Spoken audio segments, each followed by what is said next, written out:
പരിശുദ്ധ പരമദിവ്യകാരുണ്യത്തിന് ആരാധനയും സ്തുതിയും പുകഴ്ചയും ഉണ്ടായിരിക്കട്ടെ. പരിശുദ്ധ പരമദിവ്യകാരുണ്യത്തിന് ആരാധനയും സ്തുതിയും പുകഴ്ചയും ഉണ്ടായിരിക്കട്ടെ. പരിശുദ്ധ പരമദിവ്യകാരുണ്യത്തിന് ആരാധനയും സ്തുതിയും പുകഴ്ചയും ഉണ്ടായിരിക്കട്ടെ. ഈ ദിവസങ്ങളിലെ രണ്ട് സഹോദരങ്ങളുടെ സെയിം എക്സ്പീരിയൻസ് എൻ്റെ ശ്രദ്ധയിൽപ്പെട്ടൊരു വിഷയമാണ്. ഒന്ന് സോഫിയ ജോർജ്, അല്ല ജോർജിൻ്റെ എക്സ്പീരിയൻസ്. രണ്ടാമത്തെ ആൻ്റണി ജോർജ്. ഇവർ രണ്ടുപേരും ഗവൺമെൻറ് ഓഫീസർമാരാണ്. ഇവർ രണ്ടുപേരും പറഞ്ഞിരിക്കുന്ന ഉടമ്പടി എടുക്കുമ്പോഴുള്ള ഒരേ എക്സ്പീരിയൻസാണ്. ഇതിക്ക് മുമ്പ് വേറെ പല ആൾക്കാരും പറഞ്ഞിട്ടുള്ളതാണ്. എൻ്റെ ആധ്യാത്മികമായ അനുഭവ യാത്രയിൽ എനിക്കും പലപ്പോഴും തോന്നിയിട്ടുള്ള സത്യമാണ്. ഇവർ രണ്ടുപേരും പറഞ്ഞിരിക്കുന്നത്, നമ്മളൊരു ക്ലേശത്തിലാണ് ഏതെങ്കിലും വിഷയത്തിൽ. ചിലപ്പോൾ രോഗപീഠ, ചിലപ്പോൾ നമ്മുടെ റിസൾട്ട് നമ്മളുടെ ബയോപ്സിക്ക് നമ്മളുടെ ടെസ്റ്റിന് കൊടുത്തിരിക്കുകയായിരിക്കും നമ്മളുടെ എന്തെങ്കിലും രോഗ കാരണങ്ങൾ. അപ്പോൾ നമുക്കൊരു ടെൻഷനുണ്ടാകും, എന്തായിരിക്കും ഇനി, അത് ക്യാൻസർ ആയിരിക്കും, അല്ലോ ആയിരിക്കും എന്ന് നമുക്കൊരു ചെറിയൊരു ഭയമുണ്ടാകും. ഇപ്പം ജപ്തി നടപടി അതുപോലെയുള്ള നടപടികൾ വരുമ്പോൾ ഞാൻ എൻ്റെ പെൺകുഞ്ഞുങ്ങളെ കൊണ്ട് ഇറങ്ങേണ്ടി വരുമോ എന്നൊക്കെ ഓർക്കുമ്പോൾ നമുക്കൊരു ഭയമുണ്ടാകും. ഇങ്ങനെ ജീവിതം നമ്മൾക്ക് വെച്ച് നീട്ടിത്തരുന്ന ഒരു സംഭവമാണ് സങ്കടം, ഭയം, നമ്മളതിനകത്ത് ആശങ്ക, പെട്ടുപോകുമോ എന്നുള്ള ആശങ്ക, എല്ലാം തീർന്നു എന്നുള്ള രീതിയിൽ എന്തെങ്കിലും ഒരു അഭ്യൂഹവല് സംഭവിച്ചു കഴിഞ്ഞാൽ, എന്തെങ്കിലും ഒരു ആഘാതം സംഭവിച്ചാൽ, തോൽവി സംഭവിച്ചാൽ എല്ലാം തീർന്നു എന്ന് തോന്നും. ഇത് പണ്ട് മുതലേ തോന്നിയ ഒരു യൂഡാസ് സിൻഡ്രോമാണ്. യൂഡാസ് സിൻഡ്രോം എന്ന് പറഞ്ഞാൽ എന്താ? പുള്ളിക്കാരൻ കർത്താവിനെ ഒത്തിക്കൊടുത്തപ്പോൾ കൈവിട്ടു പോയില്ലേ. അപ്പം കർത്താവ് എങ്ങനെയെങ്കിലും രക്ഷപ്പെടും എന്നുള്ള ഒരു ചിന്ത പുള്ളിക്ക് ഉണ്ടായിരുന്നു. എങ്ങനെയും രക്ഷപ്പെടും എന്നുള്ള ചിന്ത ഉണ്ടായിരുന്നു. കാര്യം ഒത്തിരി അത്ഭുതങ്ങൾ കാണിച്ച ആളല്ലേ. പക്ഷെ യൂദാസ് കർത്താവ് പറയണമെന്ന് ശ്രദ്ധിക്കത്തില്ലായിരുന്നു. യൂദാസിനോട് ഈശോ എന്താ പറഞ്ഞത്? 3 പ്രാവശ്യം പറഞ്ഞു. ഒരു കൊല്ലത്തിനുള്ളിൽ 3 പ്രാവശ്യം പറഞ്ഞു, മനുഷ്യപുത്രൻ ശത്രുകരങ്ങളിൽ നമ്മൾ ജെറുസലേമിലേക്ക് പോവുകയാണ്. അതിൻ്റെ 1 കൊല്ലം മുമ്പ് തുടങ്ങിയതാണ് പാഷൻ പ്രെഡിക്ഷൻസ് എന്ന് പറയും. പീഡാനുഭവത്തിൻ്റെ പ്രവചനങ്ങൾ അപ്പോസ്തലന്മാരെ പതുക്കെ പതുക്കെ പഠിപ്പിച്ച് ആ യാഥാർത്ഥ്യം അണ്ടർസ്റ്റാൻഡ് ചെയ്യാൻ വേണ്ടി ഈശോ ഒരുക്കുകയാണ്. അത് ശരിക്കും പറഞ്ഞാൽ അവരുടെ ഒരു ഇമോഷണൽ സെറ്റപ്പ്, ഇമോഷണലി ഈ പാഷനോട് ഫ്രണ്ട്ലി ആയിരിക്കണം എന്നാണ് ഈശോ പറയണത്. തിയോളജിക്കലായിട്ട് വേറെ ഒത്തിരിയൊക്കെ വ്യാഖ്യാനമൊക്കെ പറയുന്നുണ്ടെങ്കിലും അതൊരു ഇമോഷണലി ആയിട്ട് അവരെ ഫ്രണ്ട്ലി ആക്കി എടുക്കുകയാണ്. കുരിശ് മരണം ഉൾക്കൊള്ളാൻ പറ്റാത്ത സാധനമാണ്. അതുകൊണ്ട് ഈശോ 1 കൊല്ലം മുമ്പ് തന്നെ അതിന് സ്റ്റഡി ക്ലാസ് കൊടുക്കുമായിരുന്നു. എന്താണ്? നമ്മൾ ജെറുസലേമിലേക്ക് പോവുകയാണ്, അവിടെ വെച്ച് ചില കാര്യങ്ങളൊക്കെ സംഭവിക്കും, നിങ്ങൾ ജീവിതത്തിൽ ഒരിക്കലും കേൾക്കാത്ത കാര്യങ്ങൾ കേൾക്കും. അപ്പോൾ അതൊക്കെ പറയുമ്പോൾ പതുക്കെ പതുക്കെ അപ്പോസ്തലന്മാരെ ആ വിഷയത്തോട് വളരെ ഒരു വലിയ പൊട്ടിത്തെറി ഒഴിവാക്കാൻ വേണ്ടി ചെയ്യണ കാര്യങ്ങളാണ്. എന്താണ്? മനുഷ്യപുത്രൻ ശത്രുകരങ്ങളിൽ ഏൽപ്പിക്കപ്പെടും, അവരവനെ പീഡിപ്പിക്കും, അവരവനെ കുരിശിൽ കൊല്ലും. അത്രയും പറയുമ്പോൾ ബാക്കിയോട് ഇവർ ശ്രദ്ധിക്കത്തില്ല. യഥാർത്ഥ കാര്യം പിന്നീട് പറയുന്നുണ്ട് ഈശോ ഏറ്റവും അവസാനം. ഈ ദൈവവചനത്തിൻ്റെ ഒരു പ്രോബ്ലം എന്ന് പറയണത് ഇത് അവസാനം വരെ കേട്ടിരിക്കണം. ഇടയ്ക്ക് വെച്ച് വല്ലതും കേട്ടിട്ട് ചാടി ആത്മഹത്യ ചെയ്യരുത്. എന്താണ് കാര്യം? ഇടയ്ക്ക് വെച്ച് വല്ലതും കേട്ട് ചാടി ആത്മഹത്യ ചെയ്താണ് യൂദാസ് സിൻഡ്രോം എന്ന് പറയണത്. അയാൾ ഈ അവസാനം പറഞ്ഞ് കേട്ടിട്ടില്ല. മനുഷ്യപുത്രനെ ശത്രുകരങ്ങൾ ഏൽപ്പിക്കപ്പെടും, അവർ എന്നെ പീഡിപ്പിക്കും, അവനെ കുരിശിൽ കൊല്ലുമെന്ന് പറഞ്ഞാൽ ഈശോ അവസാനം പറഞ്ഞു എന്താണ്? എങ്കിലും അവൻ 3-ാം ദിവസം ഉയർത്തെഴുന്നേൽക്കും. അതാണ് യൂദാസ് കേൾക്കാതെ പോയ സുവിശേഷം. ഞാൻ എപ്പോഴും അതിനെ അങ്ങനെ വിളിക്കാനാണ് ആഗ്രഹിക്കുന്നത്. യൂദാസ് കേൾക്കാതെ പോയ സുവിശേഷം എന്താണ്? 3-ാം ദിവസം ഉയർത്തെഴുന്നേൽക്കും. പത്രോസ് കേട്ടു, പക്ഷേ എങ്കിലും കർത്താവ് പീഡിപ്പിക്കപ്പെടുന്നതിനെക്കുറിച്ച് ഇമോഷണലി അത് ഉൾക്കൊള്ളാൻ ഭയങ്കര പാടായിരുന്നു. പുള്ളിക്കാരന് കർത്താവിനോട് പണ്ടാര സ്നേഹമായിരുന്നു, വല്ലാത്ത സ്നേഹമായിരുന്നു. അതുകൊണ്ട് തന്നെ ഈശോയുടെ ഒരു രീതി അനുസരിച്ച് ഈശോ പറയവേ, എന്നെ സ്നേഹിക്കുന്നവനെ ഞാൻ എന്നെ തന്നെ വെളിപ്പെടുത്തുമെന്ന്. ഇപ്പോൾ ഈ അതായത് ഈ വിഷയം എപ്പോഴും നമ്മൾ ദൈവമായിട്ടുള്ള യാത്രയിൽ നമ്മൾ തുടങ്ങേണ്ടതും തുടരേണ്ടതുമായിട്ടുള്ള കാര്യം ദൈവസ്നേഹമാണ്. അതിപ്പോൾ ഇപ്പം നമുക്ക് പനി വരാം, രോഗം വരാം, ചിലപ്പോൾ ഗുരുതരമായ രോഗം വരാം. ഇതൊക്കെ നമ്മൾ ദൈവത്തിൻ്റെ ശക്തി കൂടുതൽ അറിയാനും ദൈവത്തിൻ്റെ സ്നേഹം കൂടുതൽ അറിയാനും വേണ്ടിയുള്ള ദൈവത്തിൻ്റെ ഒരു പരിപാലനയാണ്. പക്ഷെ നമുക്ക് ധൃതിയായത് കൊണ്ട്, നമുക്ക് അത്രയും കഴിവില്ലാത്തത് കൊണ്ട് നമ്മൾ ഉടനെ ചാടി എന്തെങ്കിലുമൊക്കെ പ്രവർത്തിച്ച് കളയും. ആത്മഹത്യ ചെയ്തില്ലെങ്കിൽ പോലും ചില ആൾക്കാരെ പ്രാർത്ഥിക്കാണ്ടിരിക്കും, ഇല്ലേ? ആത്മഹത്യ ചെയ്തില്ല, പക്ഷേ എന്തെങ്കിലും സംഭവിച്ചാൽ നമ്മൾ എന്ത് ചെയ്യും? ആധ്യാത്മികമായിട്ട് ആത്മഹത്യ ചെയ്യും. ശാരീരികമായിട്ട് കെട്ടിത്തൂങ്ങി യൂദാസിനെ പോലെ ചാകത്തില്ലെങ്കിലും നമ്മളും ചാകും. ആധ്യാത്മികമായിട്ട് ആത്മഹത്യ ചെയ്യും. അതെന്താണ്? Spiritual suicide. അത് നമ്മളെല്ലാവരും ചെയ്യേണ്ട ഒരു സാധനമാണ്. സ്പിരിച്വൽ സൂയിസൈഡ് എന്താണ്? എന്തെങ്കിലും സംഭവിച്ചു കഴിഞ്ഞാൽ അന്നത്തെ സന്ധ്യപ്രാർത്ഥന മുടക്കും. അതാണ് ഇല്ലേ? ഉറപ്പല്ലേ? എന്തെങ്കിലും നമുക്ക് പറ്റാത്ത വിഷമം സംഭവിച്ചു കഴിഞ്ഞാൽ നമ്മളുടനെ കുർബാന മുടക്കും. അതാണ് സ്പിരിച്വൽ സൂയിസൈഡ് എന്ന് പറയുന്നത്. അതും ഫിസിക്കൽ സൂയിസൈഡും തമ്മിൽ വലിയ വ്യത്യാസമൊന്നുമില്ല. ഇത്തിരി മറ്റത് സ്പിരിച്വൽ സൂയിസൈഡിന് ഇനിയും തിരിച്ചു വരാനൊക്കെ പറ്റും, ഫിസിക്കൽ സൂയിസൈഡിന് തിരിച്ചു വരാൻ പറ്റത്തില്ല. അപ്പോൾ ഈ രണ്ടും സംഭവിക്കാൻ സാധ്യതയുണ്ടെന്നറിയാം ശിഷ്യന്മാർക്ക്. ഒന്നെങ്കിൽ ഈ ജെറുസലേമിൽ സംഭവിക്കാൻ പോകുന്ന വിഷയങ്ങൾ അവർ ഓൾ ഓൺ എ സഡൻ കേട്ട് കഴിഞ്ഞാൽ രണ്ട് കാര്യം സംഭവിക്കും. ഒന്നെങ്കിൽ സ്പിരിച്വൽ സൂയിസൈഡ് സംഭവിക്കും. അത് പത്രോസിന് അങ്ങനെ സംഭവിച്ചു. കാര്യം കർത്താവ് പത്രോസോട് പറഞ്ഞായിരുന്നു, നിനക്ക് സ്പിരിച്വൽ സൂയിസൈഡ് സംഭവിക്കും, മറ്റവന് ഫിസിക്കൽ സൂയിസൈഡാണ് സംഭവിക്കുന്നത്. അവൻ തട്ടിത്തൂങ്ങി മരിക്കും. കാര്യം അവൻ ഉയർത്തെഴുന്നേൽപ്പിനെ കുറിച്ച് കേട്ടില്ല. അതുകൊണ്ടാണ്. ഉയർത്തെഴുന്നേൽപ്പിനെക്കുറിച്ച് കേട്ടില്ലെങ്കിൽ കുഴപ്പമാണ്. ക്രിസ്തുവിനെക്കുറിച്ച് എല്ലാം കേട്ട് അണ്ണന്മാരുടെ കൊണ്ട് കുഴപ്പം അതാണല്ല, ക്രിസ്തു സാമൂഹ്യ പരിഷ്കർത്താവാണ് എന്നൊക്കെ പറയുന്നില്ല. അതൊക്കെ വിവരക്കേട്, ബോധമില്ലാത്തവന് പുറമേ അകലെ നിന്നുകൊണ്ട് ക്രിസ്തുവിനെ മനസ്സിലാക്കാൻ ഉള്ള ഒരു വൃഥാശ്രമങ്ങളാണ്.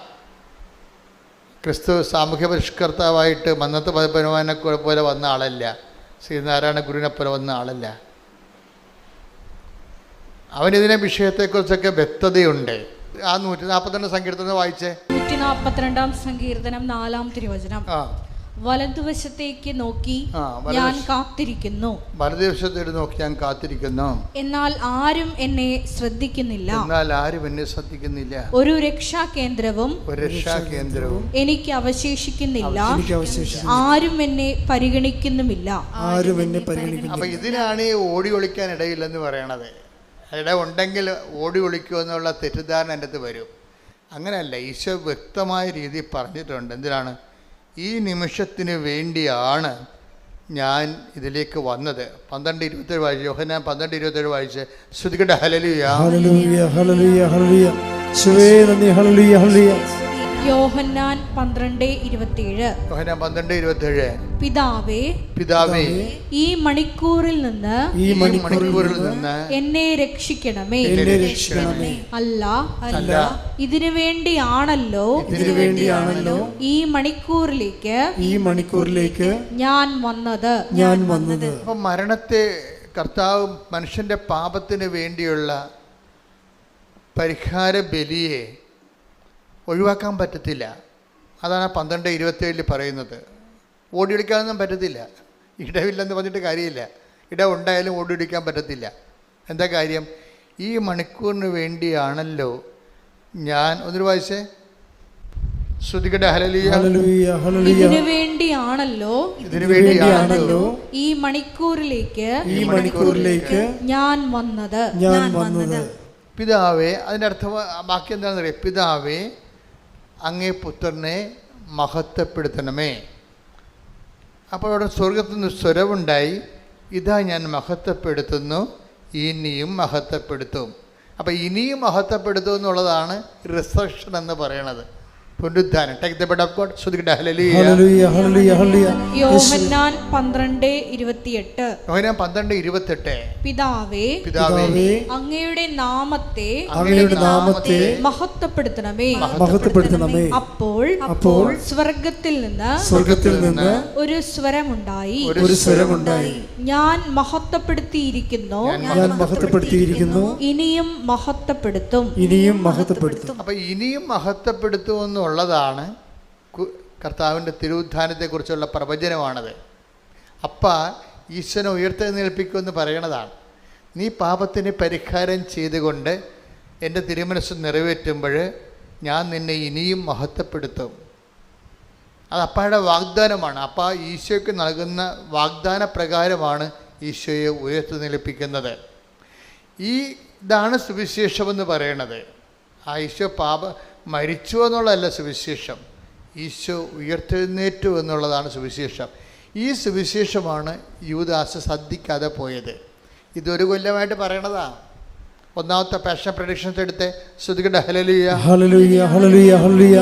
മത്തായി 16:21. മത്തായി 16:21. അപ്പോൾ മുതൽ യേശു തനിക്ക് ജെറുസലേമിലേക്ക് പോകേണ്ടിയിരിക്കുന്നുവെന്നും ശ്രേഷ്ഠന്മാരിൽ നിന്നും പ്രധാന പുരോഹിതന്മാരിൽ നിന്നും നിയമജ്ഞരിൽ നിന്നും വളരെയേറെ സഹിക്കേണ്ടി വരുമെന്നും താൻ വധിക്കപ്പെടുമെന്നും എന്നാൽ മൂന്നാം ദിവസം ഉയർപ്പിക്കപ്പെടുമെന്നും ശിഷ്യന്മാരെ അറിയിച്ചു തുടങ്ങി.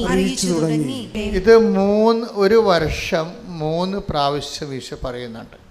ജെറുസലേമിലേക്കുള്ള യാത്ര ആരംഭിച്ച് ഗലീലയിൽ നിന്നാണ് ജെറുസലേമിലേക്ക് യാത്ര ആരംഭിക്കുന്നത്.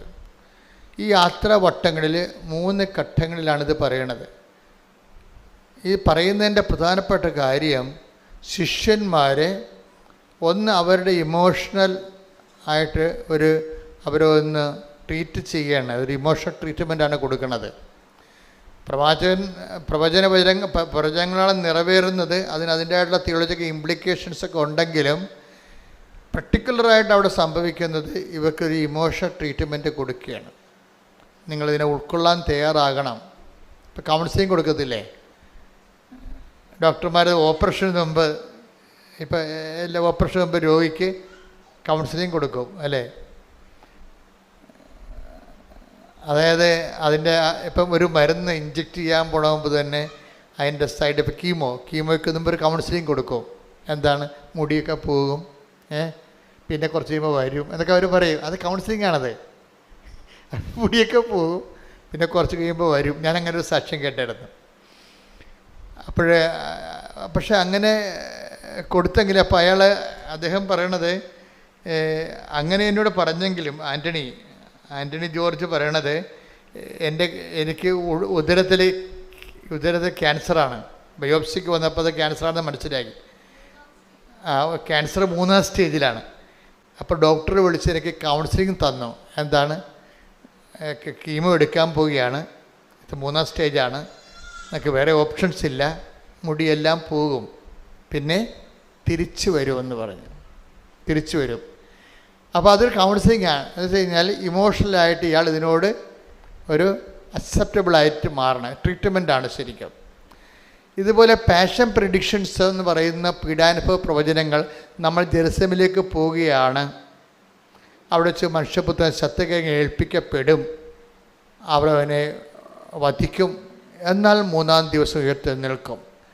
അപ്പോൾ ആ ഉയർത്തെഴുന്നേൽപ്പിൻ്റെ സുവിശേഷം യൂദാസ് കേട്ടോ ഇല്ലയെന്നല്ല, അയാളത് വിശ്വസിച്ചില്ല. അതാണ് പ്രശ്നം. കേട്ടിത്തൊങ്ങാനുണ്ടായിരുന്നത് കാരണം എന്താ? യൂദാസ് കെട്ടിത്തൂങ്ങാനുണ്ടായ കാരണം എന്താ? കാരണം ഒന്ന്, കർത്താവിൻ്റെ തിരുവുദ്ധാനത്തിൽ അയാൾ വിശ്വസിച്ചില്ല. അതാണ് പ്രശ്നം. വിശ്വസിച്ചിരുന്നെങ്കിൽ, വിശ്വസിച്ച ഒരാളുണ്ട്, ആരാണ്? പത്രോസ്. പത്രോസിനോട് ചോദിച്ചായിരുന്നു, നീ എൻ്റെ പുനരുദ്ധാനത്തിൽ വിശ്വസിക്കുന്നുണ്ടോ എന്ന് ചോദിച്ചായിരുന്നു. കർത്താവ് ഡയറക്റ്റ് ചോദിച്ചായിരുന്നു. വിശ്വസിക്കാത്ത ചിലരിവിടെ ഉണ്ടെന്ന് ഈശോ പറയുന്നുണ്ട്. വിശ്വസിക്കാത്ത ചിലരിവിടെ ഉണ്ടെന്ന് പറയണപ്പോൾ ശിഷ്യന്മാരെ ഈശോ മനസ്സിലാക്കിയത് പുനരുത്ഥാനത്തിൽ വിശ്വസിക്കാത്തവരും വിശ്വസിക്കുന്നവരുമായിട്ടാണ് മനസ്സിലാക്കിയത്. അതുകൊണ്ട് തന്നെ വിശ്വസിക്കാത്ത ചിലരിവിടെയുണ്ട്. Take the word of God. ശ്രദ്ധിക്കട്ടെ. ഹല്ലേലൂയ, ഹല്ലേലൂയ, ഹല്ലേലൂയ, ഹല്ലേലൂയ, ഹല്ലേലൂയ. യോഹന്നാൻ 6:64. യോഹന്നാൻ 6:64. എന്നാൽ വിശ്വസിക്കാത്തവരായി നിങ്ങളിൽ ചിലരുണ്ട്. അവർ ആരെന്നും തന്നെ ഒറ്റിക്കൊടുക്കാനിരിക്കുന്നവൻ ആരെന്നും ആദ്യം മുതലേ അവൻ അറിഞ്ഞിരുന്നു. അപ്പം ആദ്യം മുതൽ തന്നെ ഈശോയ്ക്ക് അറിയാവുന്നതുകൊണ്ടാണ് ആദ്യം മുതലേ പീഡാനുഭവ പ്രവചനങ്ങൾ കൊടുക്കുന്നത്. പീഡാനുഭവ പ്രവചനങ്ങളുടെ ഉദ്ദേശം എന്താണ്? പുനരുത്ഥാനത്തെക്കുറിച്ച്, പീഡാനുഭവത്തെക്കുറിച്ച് നമ്മൾ ഈ പീഡാനുഭവ പ്രവചനം എന്നാണ് ഇതിനെ വിളിക്കുന്നത്. ശരിക്കും പറഞ്ഞാൽ അതൊരു നോൺസെൻസ് വിളിയാണ്. കാര്യം തിരുവുദ്ധാന പ്രവചനമാണത്. തിരുവുദ്ധാന പ്രവചനമാണ്. മനുഷ്യപുത്രൻ ശത്രു, അതിൻ്റെ മെയിൻ പോയിൻ്റ്, കോർ പോയിൻ്റ് എന്താണ്? ആ 3-ാം ദിവസം ഉയർത്തെഴുന്നേൽക്കുമെന്നുള്ളതാണ് കോർ പോയിൻ്റ് അതിൻ്റെ. പക്ഷേ അതിന് അല്ല നമ്മളിപ്പോൾ എഴുതി വെച്ചിരിക്കണ പോലും പീഡാനുഭവ പ്രവചനം എന്ന് എഴുതി വെച്ചിരിക്കുന്നത്. പക്ഷേ അതിനല്ല, അങ്ങനെയല്ല, അതിനെ പോസിറ്റീവായിട്ടാണ് നമ്മൾ അപ്രോച്ച് ചെയ്യേണ്ടത്. എന്താണ്? 3-ാം ദിവസം ഉയർത്തെഴുന്നേൽക്കും. പക്ഷേ അതിന് ഹൈലൈറ്റ് കിട്ടിയില്ല. എന്താ കാര്യം? അതിൽ വിശ്വസിച്ചില്ല. ആര്? യൂദാസ് വിശ്വസിച്ചില്ല. യൂദാസ് കർത്താവിൻ്റെ തിരുവുദ്ധാനത്തെ വിശ്വസിച്ചില്ല. അയാൾ കേട്ടായിരുന്നു അത്, പക്ഷെ അയാൾ വിശ്വസിച്ചില്ല. അപ്പം അതുകൊണ്ടാണ് ഈശോ ഇപ്പം പറഞ്ഞിരിക്കണത്. എന്താ പറഞ്ഞത്? വിശ്വസിക്കാത്തവർ. ഒന്നൂടെ വായിച്ചേ. എന്നാൽ വിശ്വസിക്കാത്തവരായി നിങ്ങളിൽ ചിലരുണ്ട്. അവർ ആരെന്നും തന്നെ ഒറ്റിക്കൊടുക്കാനിരിക്കുന്നവൻ ആരെന്നും ആദ്യം മുതലേ അവൻ അറിഞ്ഞിരുന്നു. ഇതെല്ലാം അറിഞ്ഞു തന്നെയാണ് ഇതിന് ഇയാളെ കൂടെ നിർത്തണത്. കാര്യം ഇതെല്ലാം പിതാവിൻ്റെ പദ്ധതിയുടെ ഭാഗമായിട്ടാണ് യൂദാസൊക്കെ വരണത്. അപ്പോൾ നമ്മുടെ ജീവിതത്തിലൊക്കെ ഒറ്റിക്കൊടുക്കലും തള്ളിപ്പറച്ചിലൊക്കെ ഉണ്ടാവുമെങ്കിൽ ഓർക്കുക, അത് നമ്മുടെ ആധ്യാത്മിക രൂപീകരണത്തിൻ്റെ അനിവാര്യമായ ഘടകമാണത്. അല്ല, അതിൻ്റെ പേരിൽ നിങ്ങൾ ഡൈവേഴ്സ് ചെയ്തിട്ട് കാര്യമില്ല. ആധ്യാത്മിക ജീവിതത്തിന് അനിവാര്യമായ ചില ഘടകങ്ങളുണ്ടാവും. ചിലപ്പോൾ സംശയരോഗിയായ ഭർത്താവായിരിക്കും. അനിവാര്യമായ ഘടകമാണ്.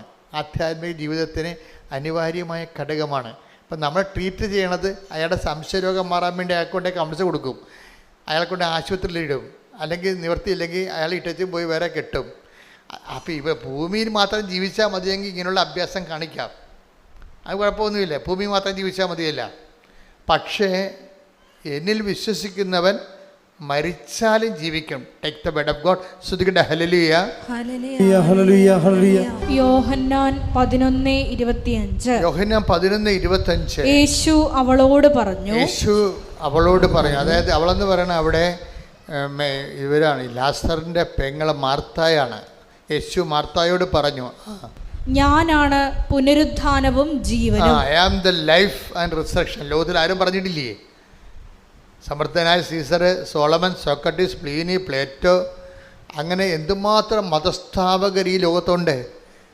ആരും മനുഷ്യരാശിയോട് പറഞ്ഞില്ല I am the life, I am the resurrection എന്ന്. അത് ക്രിസ്തു മാത്രമേ പറഞ്ഞിട്ടുള്ളൂ.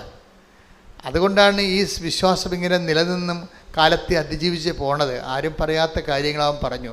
കാര്യം അത് പറയാനുള്ള കഴിവും കപ്പാസിറ്റിയും ദൈവത്തിനടുത്ത ഒരു കപ്പാസിറ്റിയാണത് എന്ന് പറഞ്ഞ് എന്നിൽ വിശ്വസിക്കുന്നവൻ നിങ്ങളേറ്റ് പറഞ്ഞ് എന്നിൽ വിശ്വസിക്കുന്നവൻ മരിച്ചാലും ജീവിക്കും.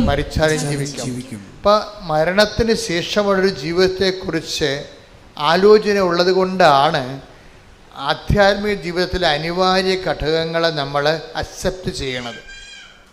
പിടിയിട്ടില്ലേ? ആധ്യാത്മിക ജീവിതത്തിൽ അനിവാര്യ ഘടകങ്ങളുണ്ടാകും. ഇപ്പം നീ എത്ര നല്ല തങ്കപ്പെട്ട ദൈവ പൈതലാണെങ്കിലും നിൻ്റെ മകൻ ചിലപ്പോൾ ലഹരി പദാർത്ഥം അടിപ്പെട്ടു പോകും. അപ്പോൾ ചിലപ്പോൾ നീ എത്ര നല്ല സന്മാതൃക കാണിച്ചാലും ആ സന്മാതൃക ഒന്നും ഉൾക്കൊള്ളണമെന്ന് നിർബന്ധമില്ല. ഉണ്ടോ? അപ്പോൾ നീ തന്നെ ഓർക്ക്, ദൈവമേ ഞാനെന്ത് ദൈവത്തിൻ്റെ മുമ്പിൽ എന്ത് ദൈവഭയത്തോട് ജീവിക്കണമാണ്. അപ്പോൾ അമ്മ തന്നെ മകനോട് ചോദിക്കണം, നീ എൻ്റെ വയറ്റിൽ തന്നെ ജനിച്ചതാണാ എന്ന് ചോദിക്കും. എന്താണ് അവരങ്ങനെ ഇവൻ പറയണ പോലെ ചിന്തിക്കണ പോലെ ഒന്നും നമ്മൾ ചിന്തിച്ചിട്ട് കൂടിയില്ല. ഇവന് ഒരു ദൈവഭയവുമില്ല. അതുകൊണ്ടങ്ങനെ ഈ ദൈവഭയമില്ലാത്തൊരു മകൻ നമുക്കുണ്ടെങ്കിൽ തന്നെ ആധ്യാത്മികതയുടെ അനിവാര്യ ഘടകങ്ങളാണത്. അത് ദൈവം അനുവദിക്കുന്നിടത്തോളം കാലം അതവിടെ തുടരാൻ വേണ്ടി നിങ്ങൾക്ക് ദൈവതിരുസന്നിധിയിൽ ദൈവഹിതം പോലെ അക്സെപ്റ്റ് ചെയ്യും നമ്മൾ. അപ്പോൾ നിങ്ങളോർക്ക് ഇതൊക്കെ ശരിയാകുമോ?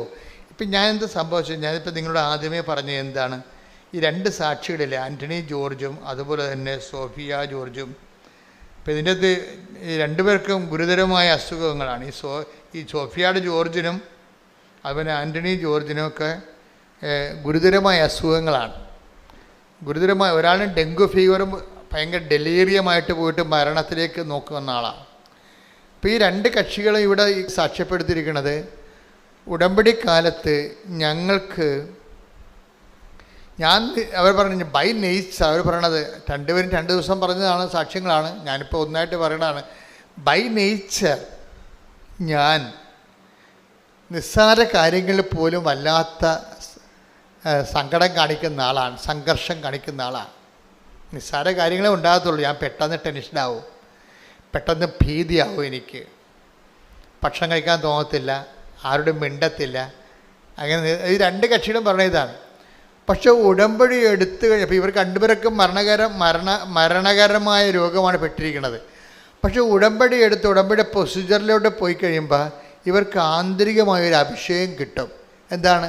ഇപ്പോഴും ഞാൻ പുല്ലിൻ്റെ പുറത്തുകൂടി, ഇപ്പം ജോർജൊക്കെ പറയുന്നത്, ഇപ്പം ഞാൻ പുല്ലിൻ്റെ പുറത്തുകൂടി നടക്കണ പോലെ ഞാനിങ്ങനെ ഫീൽ ഫ്രീ ആണെന്ന്.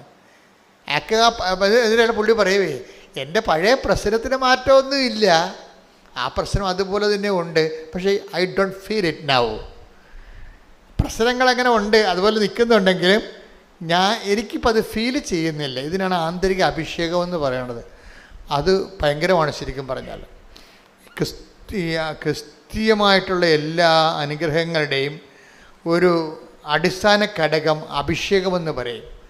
അതായത് ദൈവ സ്നേഹം നമ്മൾ നിറഞ്ഞു കഴിയുമ്പോൾ നമ്മൾ സത്യസന്ധമായിട്ടാണ് ഇത് ഫോളോ ചെയ്യണമെന്ന് ദൈവത്തിന് മനസ്സിലായി കഴിഞ്ഞാൽ നമ്മുടെ ആന്തരിക ഇമോഷണലായിട്ടുള്ള ആന്തരിക വൈകാരികമായ മേഖലകളെ ദൈവം അഭിഷേകം ചെയ്യും. നമുക്കത് ഫീൽ ചെയ്യത്തില്ല. നമ്മൾ പോകുന്നത് വളരെ മോശം കണ്ടീഷനിലൂടെയാണെങ്കിലും നമ്മൾക്ക് അത് ഫീൽ ചെയ്യത്തില്ല. ഇത് പ്രാർത്ഥനയിൽ എനിക്ക് തോന്നുന്നത് ആദ്യം നമ്മൾ വാങ്ങിച്ചെടുക്കേണ്ട അനുഗ്രഹം ഇതാണ്. കാര്യം എപ്പോഴും നമ്മൾ ഓർത്തേക്കണം. കാര്യം ഈ ടെൻഷൻ, ഇപ്പോൾ നിങ്ങളെ പ്രസവിക്കാൻ പോണവരാണെങ്കിലും നിങ്ങൾക്ക് ഡെലിവറി ടൈം ആകുമ്പോൾ ഭയങ്കര ഉത്കണ്ഠയാണ്. അപ്പോൾ ഡോക്ടർമാരാണെങ്കിൽ ഇപ്പോഴത്തെ ഒരു അവസ്ഥയെന്ന് വെച്ചാൽ ഉത്കണ്ഠ ഇല്ലാത്തവനും ഉണ്ടാക്കി തരണ രീതിയാണ് അവർ പറയണത്. കൊച്ചു തിരിഞ്ഞു വരത്തില്ല, കീറാൻ പോവുകയാണ്, ചിലപ്പോൾ കൊച്ചിനെ 1 മാസം കാണാൻ പറ്റത്തില്ല. അവരെല്ലാം നേരത്തെ പറയും. അവരെല്ലാം നേരത്തെ പറയുന്നത് വെച്ച് കഴിഞ്ഞാൽ എന്തെങ്കിലും സംഭവിച്ചാൽ പിന്നെ, അല്ലെങ്കിൽ നിങ്ങൾ പറയത്തില്ലേ, ഇവിടെ ഒരു കുഴപ്പമില്ല, ഞാൻ വന്നതാണ്, ഇപ്പം ഞാൻ ഇങ്ങനെ പോയി, ആളാണ് കുഴപ്പമില്ല, ഡോക്ടറിനെതിരെ കേസ് കൊടുക്കും.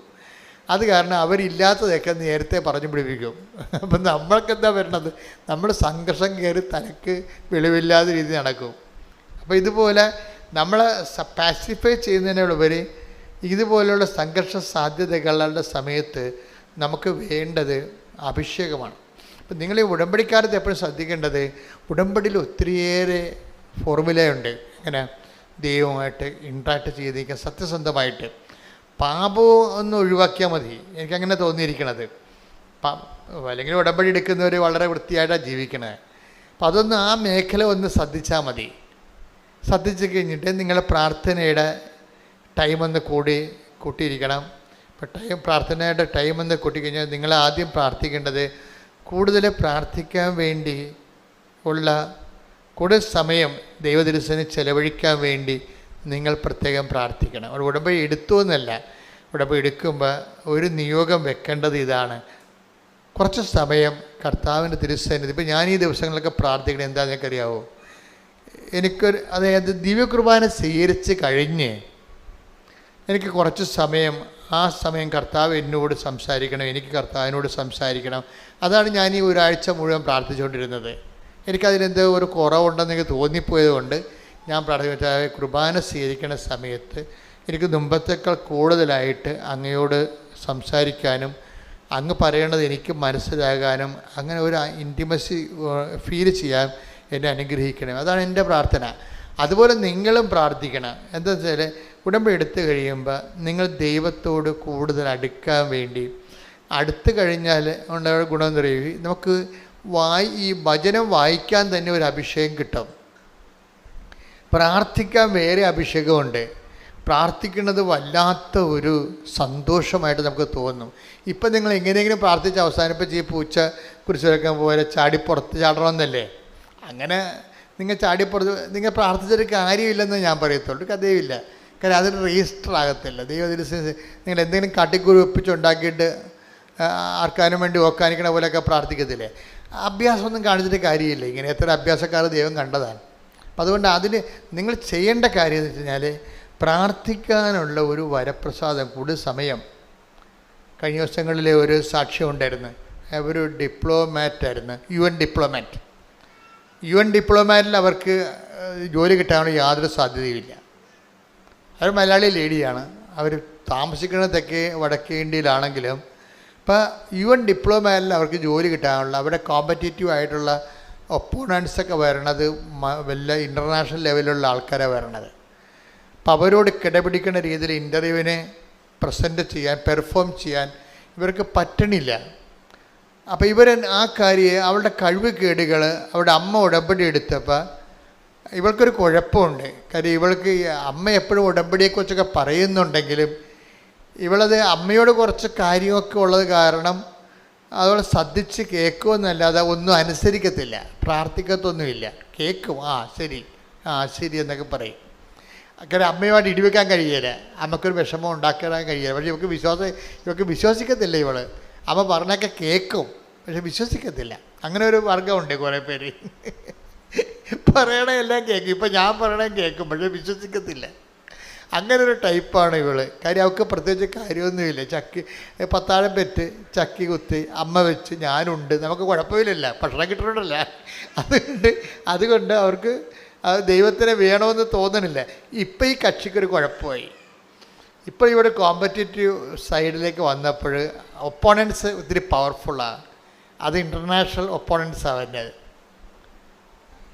പക്ഷേ മാതാവ് ഇവൾക്ക് ആ ജോലി കൊടുത്ത്, അത് ഭയങ്കര രസമാണ്. അവൾ എന്ത് ചെയ്ത്, അവളൊക്കെ അമ്മ ഉടമ്പടി എന്താണെന്ന് മനസ്സിലായി. ഇപ്പോഴെന്നാ പറ്റിയിരിക്കണത്, എന്നിട്ട് ആ ഡിപ്ലോമാറ്റ് പ്രൊവിഷൻസി തന്നെ അവൾ ടിക്കറ്റ് എടുത്തിട്ട് ഇവിടെ വന്ന് സാക്ഷ്യം പറയാൻ വേണ്ടി മാത്രം ഇന്ത്യയിൽ വന്നു. എന്നിട്ട് തിരിച്ച് UN തിരിച്ചു പോയവരെ സാക്ഷ്യം പറയാൻ വേണ്ടി മാത്രം വന്നതാണ്. കാര്യം അവൾ പറയണ കാര്യം വെച്ച് കഴിഞ്ഞാൽ അത് ദൈവം എൻ്റെ കൂടെ നിന്നത് കൊണ്ടാണ് എനിക്ക് അങ്ങനെ എൻ്റെ വളരെ ഗുരുതരമായ ഒപ്പണൻസ് ഉണ്ടെങ്കിലും എനിക്കതിനെ കവർ ചെയ്ത് കർത്താവിനെ പ്ലേസ് ചെയ്തെന്ന് പറയും. ഇപ്പോഴവളുടെ പ്രശ്നം വെച്ച് കഴിഞ്ഞാൽ അമ്മ പറയണത് അവൾ 4 മണിക്കൂറൊക്കെയാണ് ഇപ്പോൾ കർത്താവിൻ്റെ അടുത്ത് ഇരിക്കണമെന്ന്. ഈ UN ഡിപ്ലോമാറ്റ് ഇപ്പോൾ കർത്താവിൻ്റെ അടുത്ത് ഇരിക്കണത് 4 മണിക്കൂറേ ഒറ്റ സ്ട്രെച്ചിൽ. അപ്പോൾ നമ്മളിപ്പോൾ നിങ്ങൾക്കിപ്പോൾ 4 മിനിറ്റ് പോലും ഇരിക്കാൻ പറ്റണില്ലല്ലോ. നിങ്ങൾ പ്രെയർ ടൈം കൂടുതൽ നേരം കർത്താവിൻ്റെ കൂടെ ഇരിക്കാൻ നിങ്ങൾക്ക് അനുഗ്രഹം കിട്ടിയാൽ ഈ ആൻ്റണി ജോർജിനും മറ്റേ സോഫിയ ജോർജിനും ഈ ആൻ്റണി ജോർജിനും ഉണ്ടായ അനുഭവം നിങ്ങൾക്കുണ്ടാകും. എന്താണ്? ആന്തരിക അഭിഷേകം ഉണ്ടാകും. അത് പ്രെയറിന് മാത്രമേ തരാൻ പറ്റത്തുള്ളൂ. നമ്മുടെ ഈ പ്രെയർ എന്ന് പറയുമ്പോൾ ആന്തരിക അഭിഷേകം ഉണ്ടായിക്കഴിഞ്ഞാൽ ഈ നിസ്സാര കാര്യങ്ങളിൽ ഇപ്പോൾ ചില ആൾക്കാർ പെട്ടെന്ന് ടെൻസ്ഡായി പോലെ എല്ലാ വിഷയങ്ങളോടും ഒരു വേദി ഒക്കെ ഉണ്ടാകുമ്പോൾ കുഞ്ഞു കാര്യങ്ങളെപ്പോലും പെട്ടെന്ന് സങ്കടപ്പെടുന്ന സ്വഭാവമില്ലേ? അതിന് വേണ്ടത് ആന്തരിക സൗഖ്യമല്ല വേണ്ടത്. ആന്തരിക ഇന്നർ അനോയിൻറ്റിങ്ങാണ് വേണ്ടത്. ഇന്നർ അനോയിൻറ്റിങ് പ്രാർത്ഥനയുടെ ഒരു ഭാഗമാണ്. പ്രാർത്ഥനയുടെ സമയം ഒന്ന് ചെലവഴിച്ച് കൂട്ടിക്കഴിഞ്ഞാൽ, പണ്ട് എനിക്കൊരു സ്ഥലത്ത് എനിക്ക് ട്രാൻസ്ഫർ കിട്ടി, ഒരു സ്ഥലത്ത് നിന്ന് വേറൊരു സ്ഥലത്തേക്ക്. അത് എൻ്റെ സ്വന്തം നാട് തന്നെയായിരുന്നു. പക്ഷേ എനിക്കവിടെ പോകാൻ ഭയങ്കര പാടായിരുന്നു. കാര്യം അവിടെ അന്ന് തന്നെ കള്ളവാറ്റുകാരുടെ കേസൊക്കെ നടക്കുന്ന സ്ഥലമാണ്. 28 കള്ളവാറ്റുകാരുണ്ട് അവിടെ. ഇന്നിപ്പോൾ കള്ളവാറ്റുകാർ കുറവല്ലേ. അന്ന് 28. പിന്നെ നമ്പർ ഷാപ്പുകളെല്ലാം കൂടി 4 എണ്ണം, പിന്നെ 8. ആ ഇടവക മൊത്തം മദ്യശാലയാണ്. അവരുടെ മദ്യപന്മാരുടെയും മദ്യവിൽപ്പനക്കാരുടെയും ഒരു കേന്ദ്രമാണത്. പള്ളിയുമായിട്ട് ഇവർ ഭയങ്കര ബോൾത്തായും കേസൊക്കെ നടക്കുകയാണ്. അപ്പോൾ അങ്ങനെ നടന്ന കേസിൽ പള്ളി തന്നെ ഇവർക്ക് പൈസയൊക്കെ കൊടുക്കേണ്ടി വന്നു. അവരുടെ വീടിന് കല്ലെറിഞ്ഞെന്നൊക്കെ പറഞ്ഞ് കള്ളക്കേസൊക്കെ ഉണ്ടാക്കി ആകെപ്പാട് ഒരു തലവേദന പിടിച്ച്. അപ്പോൾ അങ്ങനെ സ്ഥലത്തേക്ക് പോകാൻ ട്രാൻസ്ഫർ ആയപ്പോൾ എനിക്ക് സംഘർഷമായിപ്പോയി. ഞാൻ പോകേണ്ടെന്ന് എങ്ങനെയാണ് മെത്താനോട് പറയണത്? കാര്യം ഞാൻ അച്ഛനായ കാലത്ത് തന്നെ മെത്താൻ്റെ മോതിരം മുത്തിയിട്ട് ഞാനെടുത്ത ഒരു മനസ്സെടുത്ത പ്രതിജ്ഞ പറയണ സ്ഥലത്ത് പോകുന്ന, അപ്പം അത് ഡീക്കനായ സമയത്ത് എടുത്തതാണ്. ഞാനന്ന് ഈശ്വരനോട് പറഞ്ഞത് ഏത് ബെയ്റൂട്ടിൽ വേണമെങ്കിലും പോകുന്നതാണ് പറഞ്ഞത്. അന്ന് ബെയ്റൂട്ടായിരുന്നു പ്രശ്നം. ഇതിപ്പോൾ ഗാസ പ്രശ്നമുള്ള പോലെ അന്നത്തെ കാലത്ത്, ഞാൻ പട്ടം മേടിക്കുന്ന കാലത്ത് 85 ബെയ്റൂട്ടായിരുന്നു പ്രശ്നം. ഭീകരവാദികൾ ബെയ്റൂട്ട് വളഞ്ഞ് എപ്പോഴും യുദ്ധമായിരുന്നു അവിടെ. അപ്പോൾ അത് പറഞ്ഞ കാരണം എനിക്ക് തിരിച്ച് പറയാൻ ഓപ്ഷനില്ല, പറയാനില്ല. പക്ഷേ എനിക്ക് പോകാതിരിക്കാൻ, പോയാൽ ഞാൻ പണി മേടിക്കുകയും ചെയ്യും. അപ്പോൾ എനിക്ക് ഭയങ്കര സങ്കടമായി. ഞാൻ എന്നെ ചെയ്ത് കുർബാനയും കഴിയുമ്പോൾ പള്ളിയുടെ പുറകിലൊരു വാഴത്തോട്ടമുണ്ട്, അവിടെ വന്ന് കുത്തിയിരിക്കും. അവിടെ കുറേ ബാത്റൂം കെട്ടിയിട്ടുണ്ട്. ഭയങ്കര മണമാണ് അവിടെ, വേറെ സ്ഥലമില്ല. കാര്യം എന്നെ കണ്ട ആൾക്കാർ പ്രാർത്ഥിക്കാൻ വരും. പക്ഷേ എൻ്റെ അവസ്ഥ ആൾക്കാർക്കറിയാമോ? അതുകൊണ്ട് എനിക്കൊരു പ്രശ്നം. ഞാൻ എന്ത് ചെയ്ത്, ഞാൻ ഈ ജപമാലയും കൊണ്ടുപോയി ഈ വാഴത്തോട്ടത്തിൽ ആ ബാത്റൂംസിൻ്റെ അവിടെ ഇരിക്കും. ഇവിടെ ഉച്ച വരെ അവിടെ ഇരുന്ന് പ്രാർത്ഥിക്കും. പിന്നെ ഉച്ച കഴിഞ്ഞ് ഊണും കഴിച്ചു വന്ന് പിന്നെ അവിടെ ഇരിക്കും. അങ്ങനെ ഞാൻ കൊണ്ട് 13 ദിവസം അവർ ഇരുന്ന് 13 ദിവസം ഇരുന്നിട്ടപ്പോൾ എന്നാ പറ്റുമെന്നറിയോ?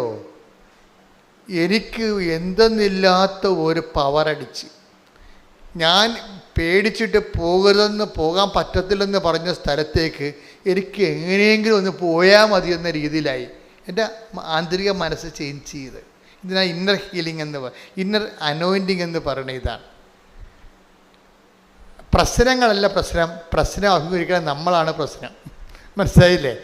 നമ്മളുടെ ഈ ജീവിതത്തിൽ പ്രാർത്ഥന ഇപ്പം ഈ വോക്കൽ പ്രെയറിന് ഒരു എന്തിനാണ് എപ്പോഴും ഇങ്ങനെ പ്രാർത്ഥിച്ചുകൊണ്ടിരിക്കണത്? എന്തിനാണ് എപ്പോഴും ഇങ്ങനെ കൊന്ത ഉരുട്ടിക്കൊണ്ടിരിക്കണത്? പറഞ്ഞത് തന്നെ പിന്നെ പറഞ്ഞത് എന്തിനാണെന്ന് ചോദിച്ചാൽ അഭിഷേകം കിട്ടാനാണെന്ന് എൻ്റെ ഉത്തരം. ചില പറയില്ലേ, ഇപ്പം ചില സഹോദരർ പറയും ഈ നന്മ പറഞ്ഞോടെ തന്നെ എപ്പോഴും ചിരിക്കൊണ്ടിരിക്കണത് എന്തിനാണ് ചോദിക്കണത്? ഞാൻ അത് വെച്ചിട്ടല്ല നമ്മൾ അഖണ്ഡ ജപമാല തുടങ്ങിയത്. അഖണ്ഡ ജപമാല ഞാൻ എൻ്റെ ജീവിതത്തിൽ ജപമാല എനിക്ക് തന്ന അനുഭവം കൊണ്ടാണ് പിന്നീട് ജപമാലയെ കാര്യമുണ്ടെന്ന് മനസ്സിലാക്കിയപ്പോഴാണ് ഞാൻ അത് തന്നെ 93 അനുഭവം. ഞാനിവിടെ 2002 ഇവിടെ ആ അനുഭവം ആൾക്കാർക്ക് പകർന്നു കൊടുക്കാൻ വേണ്ടിയാണ് അഖണ്ഡ ജപമാല ആരംഭിച്ചത്. അഖണ്ഡ ജപമാല ഒരു കൊല്ലം മുഴുവൻ നടത്തി രാത്രിയും പകലും നടത്തിയപ്പോഴാണ് 2004 ഡിസംബർ 7-ാം തീയതി അമ്മ പ്രത്യക്ഷപ്പെട്ടത്. അപ്പോൾ ഈ പ്രത്യക്ഷീകരണമെന്ന് പറയണത് ഒരു പ്രാർത്ഥനയിൽ പ്രത്യക്ഷപ്പെടുകയല്ല ശരിക്കും ചെയ്യണത്, പ്രത്യക്ഷപ്പെടുത്തുകയാണ് ചെയ്യണത്. എപ്പോഴും ഓർത്തേക്കണം. അപ്പോൾ ഉദാഹരണത്തിന് അത് വായിച്ച് അപ്പോസ്തല പ്രവർത്തനങ്ങൾ 10-ാം അധ്യായം 37 മുതലുള്ള തിരുവചനങ്ങൾ. യോഹന്നാൻ പ്രസംഗിച്ച സ്നാനത്തിന് ശേഷം ഗലീലയിൽ ആരംഭിച്ച് യൂദയ മുഴുവനിലും സംഭവിച്ച കാര്യങ്ങൾ നിങ്ങൾക്ക് അറിവുള്ളതാണല്ലോ. നസ്രായനായ യേശുവിനെ പരിശുദ്ധാത്മാവിനാലും ശക്തിയാലും ദൈവം എങ്ങനെ അഭിഷേകം ചെയ്തുവെന്നും അവൻ എപ്രകാരം ഞാൻ ഇന്നർ ഹീലിംഗ് ഇന്നർ അനോയിൻറ്റിംഗ് എന്ന് പറയണത്. എന്താണ്? ഈ പ്രാർത്ഥിക്കുമ്പോൾ 2 സംഭവിക്കും. എന്താണ്? ആ വചനം ഏതാണ്? നമ്പർ എത്രയാണ്? 10:38. 10:38 ഒന്നിനു വായിച്ചേ. നസ്രായനായ യേശുവിനെ പരിശുദ്ധാത്മാവിനാലും ശക്തിയാലും ദൈവം എങ്ങനെ അഭിഷേകം ചെയ്തുവെന്നും അവൻ എപ്രകാരം നന്മ പ്രവർത്തിച്ചുകൊണ്ടും പിശാചിനാൽ പീഡിപ്പിക്കപ്പെട്ടവരെ സുഖപ്പെടുത്തിക്കൊണ്ടും ചുറ്റി സഞ്ചരിച്ചുവെന്നും നിങ്ങൾക്കറിയാം. അപ്പൊ ഇന്നർ അനോയിന്റിംഗ് എന്ന് പറയുന്നത് പരിശുദ്ധാത്മാവിന് ശക്തിയല്ല, അത് പ്രാർത്ഥനയെ കിട്ടണതാ. ഇപ്പം നമ്മൾ ഒരു കൊല്ലം മുഴുവനും ഇവിടെ അഖണ്ഡ ജപമാല ചൊല്ലി, രാത്രിയും പകലും അണമുറിയാതെ ചൊല്ലി. അപ്പോൾ എന്ത് പറ്റി? നമുക്ക് പരിശുദ്ധാത്മാവും കിട്ടി, ശക്തിയും കിട്ടി. അതിൻ്റെ ഫലമായിട്ടാണ് ആ അഖണ്ഡ ജപമാല കഴിഞ്ഞ് അത് ഒക്ടോബർ മാസം കഴിയുമ്പോൾ ഡിസംബർ മാസത്തിൽ അമ്മ മാതാവിൻ്റെ പ്രത്യക്ഷീകരണം സമയഘടികാരം നെഞ്ചിൽ ചാർത്തിക്കൊണ്ട് നിങ്ങൾക്ക് കൃപാസനത്തിൽ വരുമ്പോൾ ഉണ്ടാകുന്ന ഗുണം എന്താണെന്നറിയാമോ? നിങ്ങൾക്ക് ഒത്തിരിയേറെ ഇത് ലൈറ്റ് വെയ്റ്റാണ്. കൃപാസനം ആധ്യാത്മികതയുടെ ഏറ്റവും വലിയ ഗുണം ഉടമ്പടി എന്ന് പറയുന്നത് ഫെദർ ടച്ച്, ലൈറ്റ് വെയ്റ്റാണ്. പവർ സ്റ്റിയറിംഗ് എന്നൊക്കെ പറയത്തില്ലേ, power and steering, mechanical steering അല്ല. അതിന് ഒത്തിരിയേറെ കഷ്ടപ്പാടാണ്. ഉള്ള മസിലെല്ലാം പൊടിഞ്ഞ് വേർത്ത് പൊടിഞ്ഞ് ഇത് പവർ സ്റ്റിയറിംഗ് ആണ്. എന്താ കാര്യം? ഇതിങ്ങനെ ഒരു ഫെദർ ടച്ച് കൊണ്ട് വർക്ക് ചെയ്യും. കാര്യം ഉടമ്പടിയിൽ വരുന്നൊരു വിഷയം മാതാവിൻ്റെ പ്രത്യക്ഷീകരണം, അതിൻ്റെ അടയാളങ്ങൾ കാണിക്കാൻ ദൈവത്തിന് ഭയങ്കര ആഗ്രഹമുണ്ട്.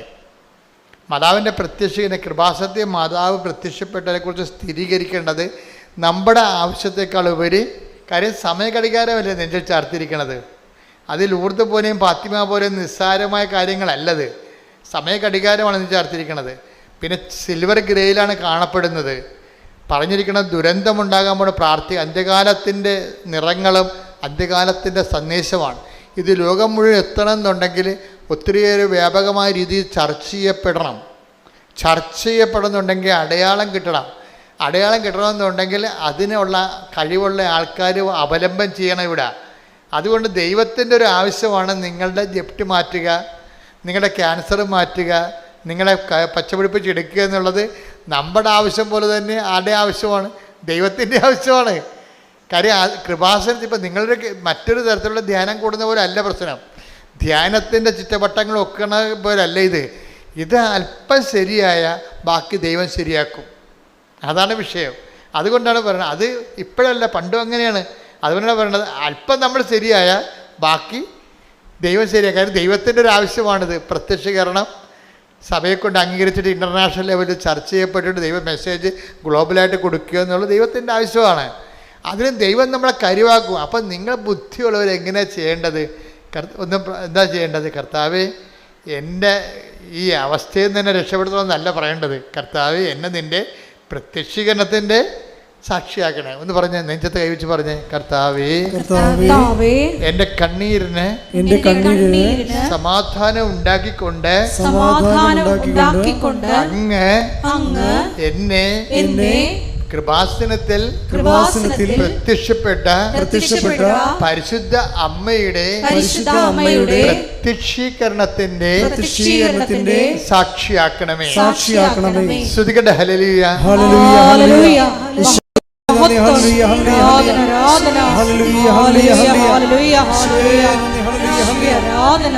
പരിശുദ്ധ അമ്മയുടെ പ്രതിഷേധത്തിന്റെ സാക്ഷികളാക്കി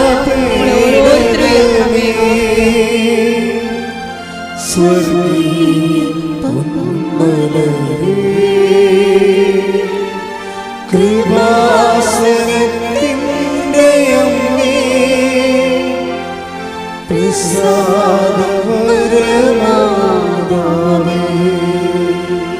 പരിശുദ്ധ പരമ ദിവ്യകാരുണ്യത്തിന് ആരാധനയും സ്തുതിയും പുകഴ്ചയും ഉണ്ടായിരിക്കട്ടെ.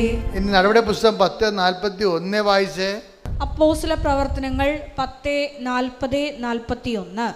അപ്പോസ്തല പ്രവർത്തനം 10:40-41. എന്നാൽ ദൈവം അവനെ മൂന്നാം ദിവസം ഉയർപ്പിക്കുകയും പ്രത്യക്ഷനാക്കുകയും ചെയ്തു. എല്ലാവർക്കുമല്ല സാക്ഷികളായി ദൈവം മുൻകൂട്ടി തിരഞ്ഞെടുത്ത ഞങ്ങൾക്ക് മാത്രം. ഞങ്ങൾക്ക് മാത്രം. അപ്പോൾ 2-3 കാര്യങ്ങൾ അതിൻ്റെ അകത്ത് ഉള്ളത്. എന്താ കാര്യം?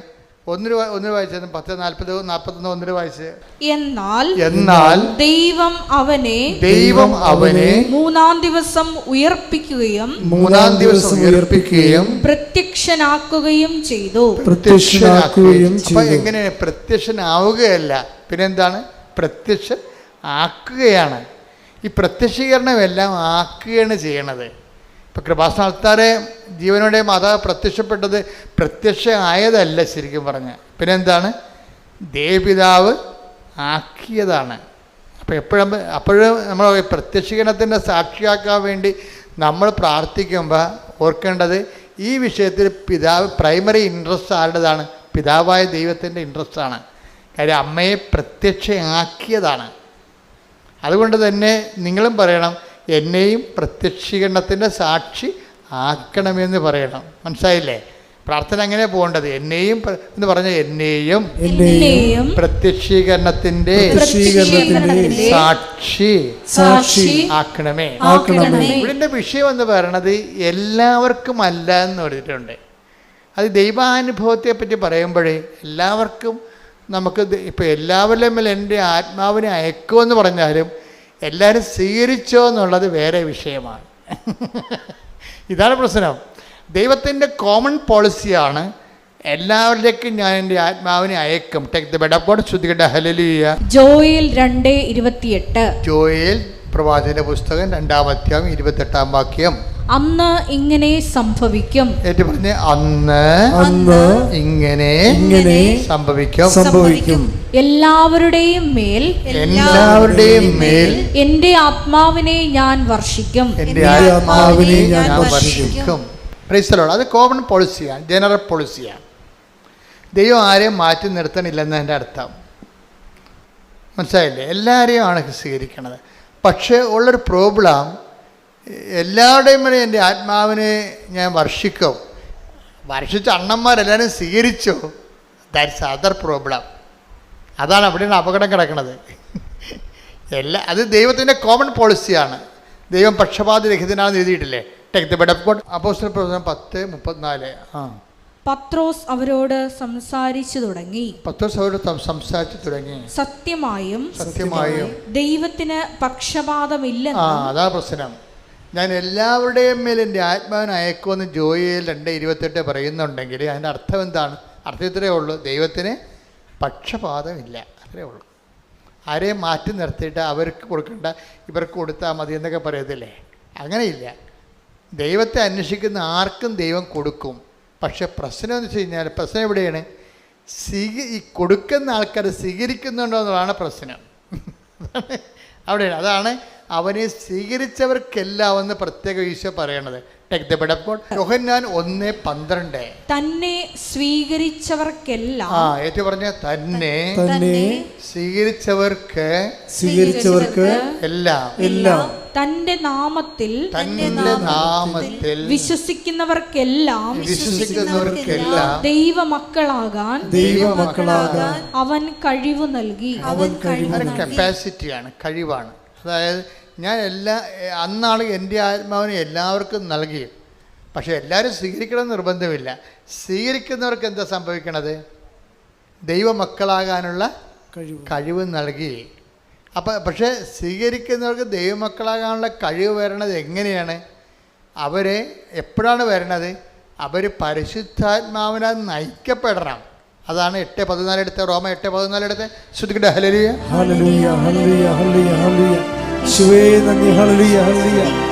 റോമ 8:14. ദൈവാത്മാവിനാൽ നയിക്കപ്പെടുന്നവരെല്ലാം ദൈവത്തിന്റെ പുത്രന്മാരാണ്. ഇപ്പം ഈ യോഹന്നാൻ 1:12 റോമ 8:14 തമ്മിലാണ് ലിങ്ക്. എന്താ കാര്യം? സ്വീകരിച്ചവർക്കെല്ലാം ദൈവമക്കളാകാനുള്ള കഴിവ് നൽകി. അപ്പൊ ഈ കഴിവെന്ന് പറഞ്ഞാൽ എന്താ? സ്വീകരിച്ചവർക്കെല്ലാം ദൈവമക്കളായ കഴിവ്. ആ മക്കളുടെ കഴിവ് എങ്ങനെ വരണത്? ദൈവാത്മാവിനാൽ നയിക്കപ്പെടണം. അതിക്ക് മുമ്പ് വേറെ സംഭവമുണ്ട്. ലോകാത്മാവുണ്ട്, പിന്നെന്തുണ്ട്, ദുഷ്ടാത്മാവുണ്ട്. ഈ സംഭവത്തിനൊക്കെ അതുകൊണ്ടാണ് ജ്ഞാനസ്ഥാനപ്പെടുന്ന മുമ്പ്, ഇപ്പോൾ ഇന്നലെയൊക്കെ ഞങ്ങൾ പള്ളിയിൽ ജ്ഞാനസ്ഥാനം പുതുക്കിയായിരുന്നു. അപ്പോൾ ചോദിക്കും, എന്താണ് നിങ്ങൾ പിശാചിനെ ഉപേക്ഷിക്കുന്നുവോ, അവൻ്റെ ആർഭാടങ്ങൾ ഉപേക്ഷിക്കുന്നുവോ എന്ന് വെച്ചാൽ നിങ്ങളുടെ നിലപാട് വ്യക്തമാക്കാൻ പറയുകയാണ്. ദൈവാത്മാവ് നയിക്കപ്പെടണം. പൊരുത്തം കൊണ്ടുവന്നിട്ട് നിങ്ങൾക്ക് 50,000 നല്ല നോട്ട് തന്നാൽ മതി, നിങ്ങൾക്ക് 1,00,000 കള്ള നോട്ട് തരാമെന്ന് പറയുമ്പോൾ 10 ആൾക്കാർ അപ്പം തന്നെ വന്ന് വീഴും. തീർന്നില്ല പരിപാടി.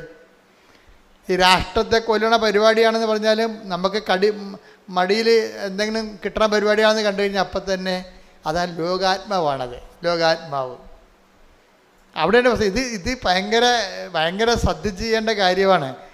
നിങ്ങൾ ഈ മഴ പെയ്യുമ്പോൾ മുഴുവൻ വെള്ളത്തലയെ വീഴണ പോലെ പരിശുദ്ധാത്മാവ് തലയിൽ വീഴണമെങ്കിൽ കുറച്ച് പണിയുണ്ട്. എന്താണ്? ദൈവാത്മാവിനാൽ നയിക്കപ്പെടണം. ഇപ്പോൾ ഒരു കുഞ്ഞ് ജനിച്ച് അതിൻ്റെ മുല കൂടി മാറുമ്പോൾ തന്നെ വേറൊരു കുഞ്ഞും ജനിക്കാൻ പോകണം, പ്രഗ്നൻ്റായി. അപ്പോൾ ഭർത്താവ് പറഞ്ഞു, ഇത് നമ്മൾ വിചാരിച്ചില്ലല്ലാടോ ഇങ്ങനെ, അത് കളഞ്ഞേക്കാമെന്ന് ഭർത്താവ് പറഞ്ഞു. എന്നാൽ കളയാമെന്ന് അമ്മയും പറഞ്ഞു. അവർ കൊലപാതകമല്ല, രണ്ടുപേരും കൂടി ചേർന്നുകൊണ്ടല്ല കൊലപാതകം ചെയ്തിരിക്കണേ, ചെയ്യാൻ പോണത്. അങ്ങനെ ചിന്തിച്ചാൽ തന്നെ പരിശുദ്ധാത്മാവ് അപ്പം തന്നെ ആ രാജ്യത്തു നിന്ന് പോകും. എന്താ കാര്യം? അവർ ദുഷ്ടാത്മാവിനാൽ ആണ് നയിക്കപ്പെടുന്നത്. എന്താ കാര്യം അല്ലേ? ദുഷ്ടാത്മാവിൽ നയിക്കപ്പെടും. ദൈവാത്മാവ് നയിക്കപ്പെടുന്ന മുമ്പ് നിങ്ങൾക്ക് പലരും ഗതി പിടിക്കാത്തതിൻ്റെ കാര്യം കയ്യിരിപ്പിൻ്റെ കുഴപ്പമാണ്, വേറെ കുഴപ്പമൊന്നുമില്ല. നിങ്ങൾക്കിങ്ങനെ ദൈവത്തെ നിങ്ങളുടെ സൗകര്യത്തിന് പറ്റുന്നൊരു ദൈവത്തെയാണ് നിങ്ങൾ അന്വേഷിക്കുന്നത്. അങ്ങനെ ഒരു ദൈവം ഇല്ലെന്ന് പറഞ്ഞാൽ കറക്റ്റാണ്. എന്താ കാര്യം? നിങ്ങളുടെ സൗകര്യത്തിന് പറ്റിയൊരു ദൈവമില്ല. നിങ്ങൾക്കിപ്പോൾ ഒരു കൊച്ചു ജനിച്ച് അതിന് മുല കൊടുത്തുകൊണ്ടിരിക്കുകയാണ്. 6 മാസം കഴിഞ്ഞപ്പോൾ നിങ്ങൾ പ്രഗ്നൻ്റായി. അപ്പോൾ പറഞ്ഞു, ഇത് വല്ലാത്ത അവസ്ഥയായല്ല. നാത്തും പ്രഗ്നൻ്റായിട്ട് വീട്ടിൽ വന്ന് നിൽപ്പുണ്ട്. അപ്പോൾ ഇവിടുത്തെ അമ്മായിയമ്മക്ക് എനിക്ക് ഇനിയിപ്പോൾ ഞങ്ങളുടെ വീട്ടിൽ ഇപ്പോൾ 2ാമത്തെ പ്രസവത്തിന് പോകാൻ പറ്റത്തില്ല, അപ്പോൾ ഇവിടെ നിൽക്കാൻ പറ്റത്തില്ല ഇവിടുത്തെ അമ്മായിയമ്മയും പറയും. അപ്പോൾ നമുക്ക് എന്ത് ചെയ്യും? അപ്പോൾ ഈ കക്ഷികളെല്ലാം കൂടി കൊച്ചിനെ കൊല്ലും. അവിടുത്തെ അമ്മായിയമ്മയും ഇവിടുത്തെ അമ്മയും നിങ്ങൾ ഭാര്യയും ഭർത്താവും എല്ലാം കൂടി കൊല്ലും. ഇതിൻ്റെ പിടിച്ചു നിൽക്കണം. വാടകയ്ക്ക് പോയാലും ഒറ്റയ്ക്ക് പ്രസവിച്ചാലും ഞാൻ എന്നെ കൊല്ലത്തില്ലെന്ന് പറയലേ. നിങ്ങൾ പരിശുദ്ധാത്മാവ് നിറയാൻ വേണ്ടി ദൈവം തന്നിക്ക് ടെസ്റ്റാണെന്ന് മനസ്സിലാക്കാനുള്ള ബുദ്ധി ഇല്ലാതെ പോയി. അവിടെയാണ് വിഷയം വന്നിരിക്കുന്നത്. അപ്പം അതുകൊണ്ട് ഇങ്ങനെയുള്ള സാഹചര്യങ്ങൾ കർത്താവ് പറയും പ്രലോഭനങ്ങൾ ഉണ്ടാവേണ്ടതാണെന്ന് പറഞ്ഞത് ഇതുകൊണ്ടാണ്. കാര്യം ഇത് ഉണ്ടായിട്ട് വേണം, നിങ്ങളുടെ നിലപാട് വ്യക്തമാക്കിയിട്ട് വേണം നിങ്ങൾ ദുഷ്ടാത്മാവിനാണ്, ലോകാത്മാവിനാണ്, പരിശുദ്ധാത്മാവിനാണ് സ്വീകരിക്കണമെന്ന് തീരുമാനമെടുക്കാൻ. അതാണ് പ്രലോഭനങ്ങൾ ഉണ്ടാവേണ്ടതാണെന്ന് പറയാൻ കാര്യം. ശ്രുതികട്ടെ ഹല്ലേലൂയ.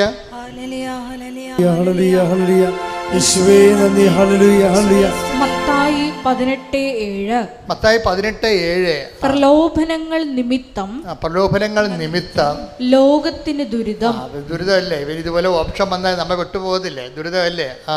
പ്രലോഭനങ്ങൾ ഉണ്ടാകേണ്ടതാണ് എന്നാൽ ഇതിൻ്റെ കള്ളനും വെള്ളി കള്ളനാണയം ഉണ്ടല്ലോ. ഞാൻ വിശ്വാസിയാണെന്നൊക്കെ പറയുന്നുണ്ടെങ്കിലും അവിടെ അസ്ഥിയായിട്ട് കൊണ്ടു കഴിഞ്ഞാൽ ദൈവത്തിനടുത്ത് ദൂരക്കളയും. അത് കള്ളനാണയം. അതുകൊണ്ടാണ് ദൈവം പറയുന്നത് പ്രലോഭനങ്ങൾ ഉണ്ടാവേണ്ടതാണ്. കാര്യം കള്ളനും വെള്ളിയും അറിയണമല്ലോ. അപ്പോൾ അത് എപ്പോഴും ഉണ്ടാകുമ്പോൾ നിങ്ങൾ ഓർക്കണം, ഇതിൻ്റെ ഉദ്ദേശം എന്താണ്? ദൈവാത്മാവിലേക്ക് നമ്മളെ ക്ലാസ് കയറ്റം കിട്ടാൻ വേണ്ടി നമ്മളുടെ നിലപാടുകൾ വ്യക്തം അറിയിക്കാൻ വേണ്ടിയാണ് നമ്മൾ ഡിക്ലറേഷൻ പറയണത്. പ്രലോഭനങ്ങൾ എന്ന് പറഞ്ഞാൽ ഡിക്ലറേഷനാണ്. ഇപ്പോൾ ഞാൻ കാനഡയിൽ ചെന്നപ്പോൾ ഡിക്ലെയർ ചെയ്യാൻ പറഞ്ഞു. ഞാൻ കാനഡയിൽ ധ്യാനിപ്പിക്കാൻ ചെന്നപ്പോൾ അപ്പോൾ അവിടെ എംബസി എന്ന് പറഞ്ഞ് ഡിക്ലെയർ ചെയ്യാൻ പറഞ്ഞു. അപ്പം ഞാൻ ബാഗ് തുറന്ന് എൻ്റെ കയ്യിലുള്ള എല്ലാം നോട്ടിൽ ചെയ്ത്, ഇനി ഈ ഡിക്ലെയർ ചെയ്യുന്നതിൻ്റെ ഒരെണ്ണം കൂടുതലുണ്ടായാൽ നമ്മൾ അകത്ത് പോകും. എന്താണ്? കള്ളത്തരം കാണിച്ചെന്നില്ല എൻ്റെ അർത്ഥം. അതാണ് ഡിക്ലറേഷൻ വെച്ചിരിക്കുന്നത്. ഇപ്പോൾ ഈ പ്രലോഭനങ്ങളുടെ ഉദ്ദേശം ഡിക്ലെയർ ചെയ്യാനാണ്. നീ ആരുടെ പക്ഷത്താണെന്ന് ഡിക്ലെയർ ചെയ്യണം. ദൈവത്തിൻ്റെ പക്ഷത്താണോ, സാത്താൻ്റെ പക്ഷത്താണോ, ലോകത്തിൻ്റെ പക്ഷത്താണോ ഡിക്ലെയർ ചെയ്യണം. അതുകൊണ്ടാണ് പ്രലോഭനങ്ങൾ ഉണ്ടാവേണ്ടതാണെന്ന് ഈശോ പറയണത്. പക്ഷേ മേജറായിട്ടുള്ള പ്രലോഭനങ്ങൾ ഉണ്ടായാൽ നമ്മൾ പെട്ടുപോണ കൊണ്ടാണ് കർത്താവ് പറയണത് പ്രലോഭനങ്ങൾ ഉൾപ്പെടുത്തരുത്. കർത്താവ് ഭയങ്കര രസകരമായിട്ടുള്ള ആ വിഷയം ഇന്നവിറ്റബിൾ ഈവിള് പോലെയാണ് ഈ ടെംപ്റ്റേഷൻ വരണത്. ഇത് ഉണ്ടാകേണ്ടതാണ്, പക്ഷെ ഉണ്ടായപ്പോയാൽ ഒത്തിരി പേര് രക്ഷപ്പെടത്തില്ല. അതുകൊണ്ട് കൺട്രോൾഡ് നിയന്ത്രിത പ്രലോഭനമാണ് നമുക്ക് അനുഭവിച്ചിരിക്കണം. നിയന്ത്രിത പ്രലോഭനം എന്ന് വെച്ചാൽ ദൈവത്തിന് നമ്മളെ കൃപയിൽ നിലനിർത്തണമെന്നുണ്ട്. പക്ഷെ നിലവാരമുള്ള ദൈവകൃപയിലേക്ക് വളർത്തുന്നതിന് വലിയ ടെസ്റ്റുകൾ പാസ്സാകണം. അപ്പോൾ ആൾക്കാർ പറയും ഞങ്ങൾക്ക് അങ്ങനെ വലിയ ടെസ്റ്റൊന്നും ആവശ്യമില്ല, ചെറിയ പരിപാടിയൊക്കെ ഞാൻ കഴിഞ്ഞു കൂടിയാൽ മതി, എങ്ങനെ കഞ്ഞി വെച്ച് പോകണം, അത്രയും ദൈവത്തെ കൊണ്ട് ഉദ്ദേശിക്കുന്നുള്ളൂ. അതാണ് ആൾക്കാരുടെ ഒരു നിലപാട്. അതുകൊണ്ട് ആത്മീയമായിട്ട് വളരത്തില്ല. ദൈവം സ്വന്തമായിട്ട് കരുതത്തില്ല. സ്വന്തമായിട്ട് കരുതിയില്ലെങ്കിൽ നമുക്ക് ജീവിക്കാൻ പറ്റും. സ്വന്തമായിട്ട് കരുതിയാൽ, നിങ്ങൾക്കറിയാമല്ലോ, സ്വന്തമായിട്ട് കരുതിയാൽ എപ്പോഴും ഏത് ക്ലേശങ്ങളുടെ അപ്പുറത്തും നമ്മൾ സ്വർഗത്തെ കാണും. അതുകൊണ്ടാണ് ഈ നമ്മുടെ കൊളോസിയൻസില്ലേ, കൊളോസിയൻസ് എടുത്ത് കൊളോസോസ് 3:1 കൊളോസിയൻസ് 3:1 ക്രിസ്തുവിനോടൊപ്പം പറഞ്ഞ ക്രിസ്തുവിനോടൊപ്പം നിങ്ങൾ ഉയർപ്പിക്കപ്പെട്ടെങ്കിൽ ദൈവത്തിന്റെ വലതുഭാഗത്ത് ഉപവിഷ്ടനായിരിക്കുന്ന ക്രിസ്തു വസിക്കുന്ന ഉന്നതത്തിലുള്ളവയെ അന്വേഷിക്കുവിൻ. അതായത് ചില ക്ലേശങ്ങൾ വരുമ്പോൾ അതിൻ്റെ സബ്സ്റ്റിറ്റ്യൂട്ട് പറയണത് ആ ക്ലേശങ്ങളിൽ നിന്നുള്ള രക്ഷപ്പെടലല്ല, അതിന് പാരലായിട്ട് ഉന്നതങ്ങളിലെ കാര്യങ്ങൾ അന്വേഷിക്കാനാണ് പറയണത്. പറഞ്ഞ മനസ്സിലായി? ഇത് നമുക്ക് ഈ ടെക്നിക്ക് മനസ്സിലാകണം. ആധ്യാത്മിക ജീവിതത്തിൽ ചില ക്ലേശങ്ങൾ അപ്രതിരോധ്യവും നമുക്ക് ഒഴിവാക്കാൻ പറ്റാതെ ഇന്നബിറ്റബിളായിരിക്കും, ഒഴിവാക്കാൻ പറ്റാത്തതാണ്. ഒഴിവാക്കാൻ പറ്റാത്ത വിഷയങ്ങൾക്ക് എന്ത് ചെയ്യണം? ഉന്നതങ്ങളിൽ അതിൻ്റെ മറുപടി നമുക്ക് കിട്ടുന്നത് ഉന്നതങ്ങളിൽ നിന്ന്, നിത്യതയിൽ നിന്നാണ് ലഭിക്കുന്നത്. അതാണ് ഈശോ അതായത് തിരുവുദ്ധാനം നൽകുന്നത് മനുഷ്യൻ്റെ ഭൗമികമായ എല്ലാ കഷ്ടനഷ്ടങ്ങളും ക്ലേശങ്ങളിലും ചില ആൾക്കാർ ടെമ്പറലായിട്ട് ചില ക്ലേശങ്ങൾ ദാറ്റ് ക്യാൻ ബി ഷിഫ്റ്റഡ്. ചില ക്ലേശങ്ങൾ മാറ്റാൻ പറ്റും, ചിലത് ഇന്നവിറ്റബിൾ ഈവിളാണ്, മാറ്റാനേ പറ്റത്തില്ല. ഈ മാറ്റാൻ പറ്റാത്ത കേസിന് എന്ത് ചെയ്യണമെന്ന് പറയണത്, അത് നിത്യതയിൽ വരവ് വെക്കാൻ പറഞ്ഞിരിക്കുകയാണ്. കാര്യം എന്താണ്? അതിന് നമുക്ക് മാർഗമില്ല. അത് നിങ്ങൾ കർത്താവിൻ്റെ തിരുവുദ്ധാനത്തിൻ്റെ കൂടെ കൂട്ടി വെക്കണമെന്നാണ്. മനസ്സിലായില്ലേ? ഇപ്പോൾ ഓട്ടിസം വന്ന കുഞ്ഞുങ്ങളെ, ഇപ്പോൾ ഞാനിവിടെ വരുമ്പോൾ ഞാൻ ഓർക്കുകയെ എനിക്ക് സങ്കടം വരും. ഓട്ടിസം കുഞ്ഞുങ്ങളെ 10 കുഞ്ഞുങ്ങളെ കൊണ്ടുവന്ന ഒരു കുഞ്ഞെ സുഖപ്പെട്ട് ഞാൻ കണ്ടിട്ടുണ്ട്. സുഖപ്പെടുന്നുണ്ട് കുഞ്ഞുങ്ങളെ, 10ൽ 1 വരുന്നുള്ളൂ. അപ്പം ഞാൻ പ്രാർത്ഥിക്കണ 10ൽ 10 വരാനാണ്. കാര്യം അത് കുരിശ് മരണമാണ്. ആ ഓട്ടിസം വന്ന കുഞ്ഞിനെയും കൊണ്ട് ജീവിക്കണമെന്ന് പറഞ്ഞാലേ അവിടെ കൈയും കാലും നമ്മൾ കഴുകേണ്ടി വരും. അത്രയ്ക്ക് ജീവിതമാണ്, അത്രയും കഷ്ടപ്പെട്ട ജീവിതമാണ്. അപ്പോൾ എനിക്കാണെങ്കിൽ ഓട്ടിസം ബാധിച്ച കുഞ്ഞുങ്ങളെ കൊണ്ടുമ്പോൾ ആ മാതാപിതാക്കന്മാരെയാണ് ഞാൻ എപ്പോഴും മാതാവിൻ്റെ അടുത്ത് കൊടുക്കണത്. കുഞ്ഞിനെ അല്ല ഞാൻ പ്രാർത്ഥിക്കണത്. കർത്താവ് ഇത് മാറ്റാൻ പറ്റത്തില്ലെങ്കിൽ, ഈശോ പറഞ്ഞില്ലേ, സാധ്യമെങ്കിൽ പിതാവേ ഈ പാനപാത്രം എന്നെ കടന്നു പോകത്തില്ലേ, അല്ലെങ്കിൽ പിന്നെ എന്താണ്, അങ്ങയുടെ ഇഷ്ടം നിറവേറട്ടെ. അതാണ് വിഷയം. അതിന് അടുത്ത സെക്കൻഡ് ഓപ്ഷനുണ്ട്. ചില കാര്യങ്ങൾ മാറ്റാൻ പറ്റത്തില്ലെങ്കിൽ പിന്നെയുള്ളത് എന്താണ്? ദൈവഹിതം നിറവേറട്ടെ. അപ്പോൾ ദൈവഹിതം നിറവേറുമ്പോൾ ഒരു ഗുണമുണ്ടാവും. എന്താ സംഭവം? അവനെ ശക്തിപ്പെടുത്താനൊരു മാലാഖ വരും. അതാണ് ഈശോയ്ക്ക് കിട്ടിയ ഓപ്ഷൻ. എന്താ വെച്ചാൽ നമുക്കിപ്പോൾ ദൈവഹിതമായിട്ട് ഇപ്പോൾ നിങ്ങൾക്ക് മാറ്റാൻ പറ്റാത്ത ഇന്നോവേറ്റീവ് ഈബിളായിട്ടുള്ള ഒരു സങ്കടം മാറ്റാൻ പറ്റണില്ല എന്ന് വിചാരിച്ചോ? രോഗമാകാം, വേറെ എന്തുമാകാം. ചിലപ്പോൾ ഒരു നാശം പിടിച്ച അയൽവാസിയാകാം. അറിയാമല്ലോ, നാശം പിടിച്ച അയൽവാസികൾ നമുക്ക് ചിലർ എൻ്റെ അച്ഛ ഒരു തിരുവഞ്ചരിച്ച അച്ഛ ഏതെങ്കിലും ഈ നരകത്തിൽ നിന്ന് പോട്ടെ, ഈ രാജ്യം വിട്ട് എവിടെയെങ്കിലും ഇപ്പോൾ താമസിക്കട്ടെ, അവർ നമ്മളെ പൊറുപ്പിക്കത്തില്ല അച്ഛ എന്ന് പറയും.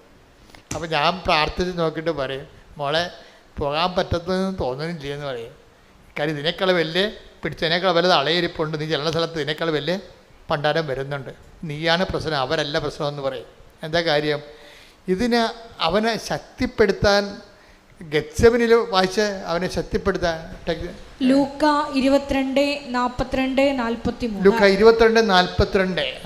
പിതാവേ അങ്ങേക്ക് ഇഷ്ടമെങ്കിൽ ഈ പാനപാത്രം എന്നിൽ നിന്ന് അകറ്റണമേ. എങ്കിലും എന്റെ ഹിതമല്ല അവിടുത്തെ ഹിതം നിറവേറട്ടെ. അപ്പോൾ അവനെ ശക്തിപ്പെടുത്താൻ സ്വർഗത്തിൽ നിന്ന് ഒരു ദൂതൻ പ്രത്യക്ഷപ്പെട്ടു. അപ്പൊ ഇതാണ് ശക്തിപ്പെടുത്തുക. അപ്പൊ 10-9 കാര്യവും നമുക്ക് ഷിഫ്റ്റ് ചെയ്യാൻ നടക്കും. ഒരു കാര്യം ചിലപ്പോൾ നടക്കത്തില്ല. അതാണ് ഇന്നോവേറ്റീവ് ഈബിൾ എന്ന് പറയുന്നത്. അതെന്താണ്? അങ്ങേക്ക് ഇഷ്ടമെങ്കിൽ പാത്രം എടുത്ത് മാറ്റാം, അല്ലെങ്കിൽ എൻ്റെ ഇഷ്ടമല്ല അങ്ങയുടെ ഇഷ്ടം നിറവേറ്റം പറയുമ്പോഴെന്താ പറയണത്? അവനെ ശക്തിപ്പെടുത്താനൊരു മാലാഖ. പ്രാർത്ഥന അതാണ് സംഭവിക്കേണ്ടത്. നമുക്ക് മാറ്റപ്പെടാൻ പറ്റാത്ത ഒരു സാധനമാണെങ്കിൽ അതിന് ശക്തി ലഭിക്കാനുള്ള സാധ്യതയുണ്ട്. മനസ്സിലായ അച്ഛൻ പറയണത്? മാറ്റപ്പെടാൻ പറ്റാത്ത ഒരു വിഷയമാണെങ്കിൽ ഇപ്പം നിങ്ങളുടെ അയൽവാസി തന്നെ അങ്ങോട്ട് നോക്കിയ കേസ് കൊടുക്കുന്ന പാർട്ടിയായിരിക്കും ചിലപ്പോൾ നമ്മൾ നോക്കത്തില്ല.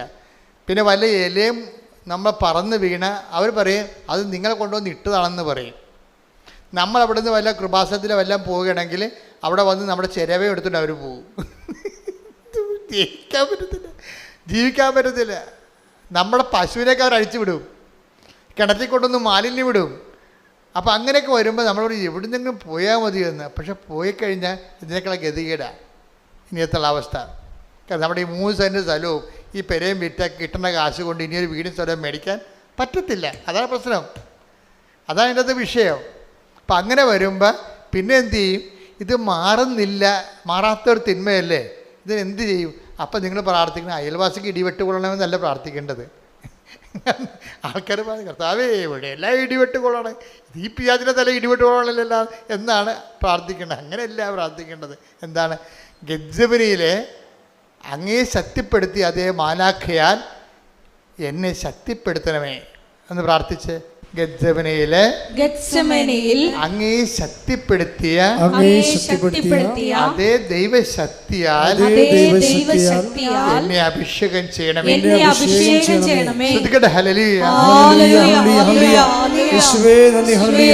വേദനയുടെ സമയത്ത് തീക്ഷ്ണമായി പ്രാർത്ഥിച്ച് ദൈവകൃപ കരയേറ്റുവാൻ ഈ ആരാധനയിലൂടെ ഞങ്ങൾക്ക് പ്രത്യേക അഭിഷേകം നൽകണമേ. ഹല്ലേലൂയ. മഹത്വം മഹത്വം. ദേവപിതാവേ നന്ദി, ദേവപിതാവേ ആരാധന. കൃപമതിയേ അളവില്ലാത്ത കൃപമതിയേ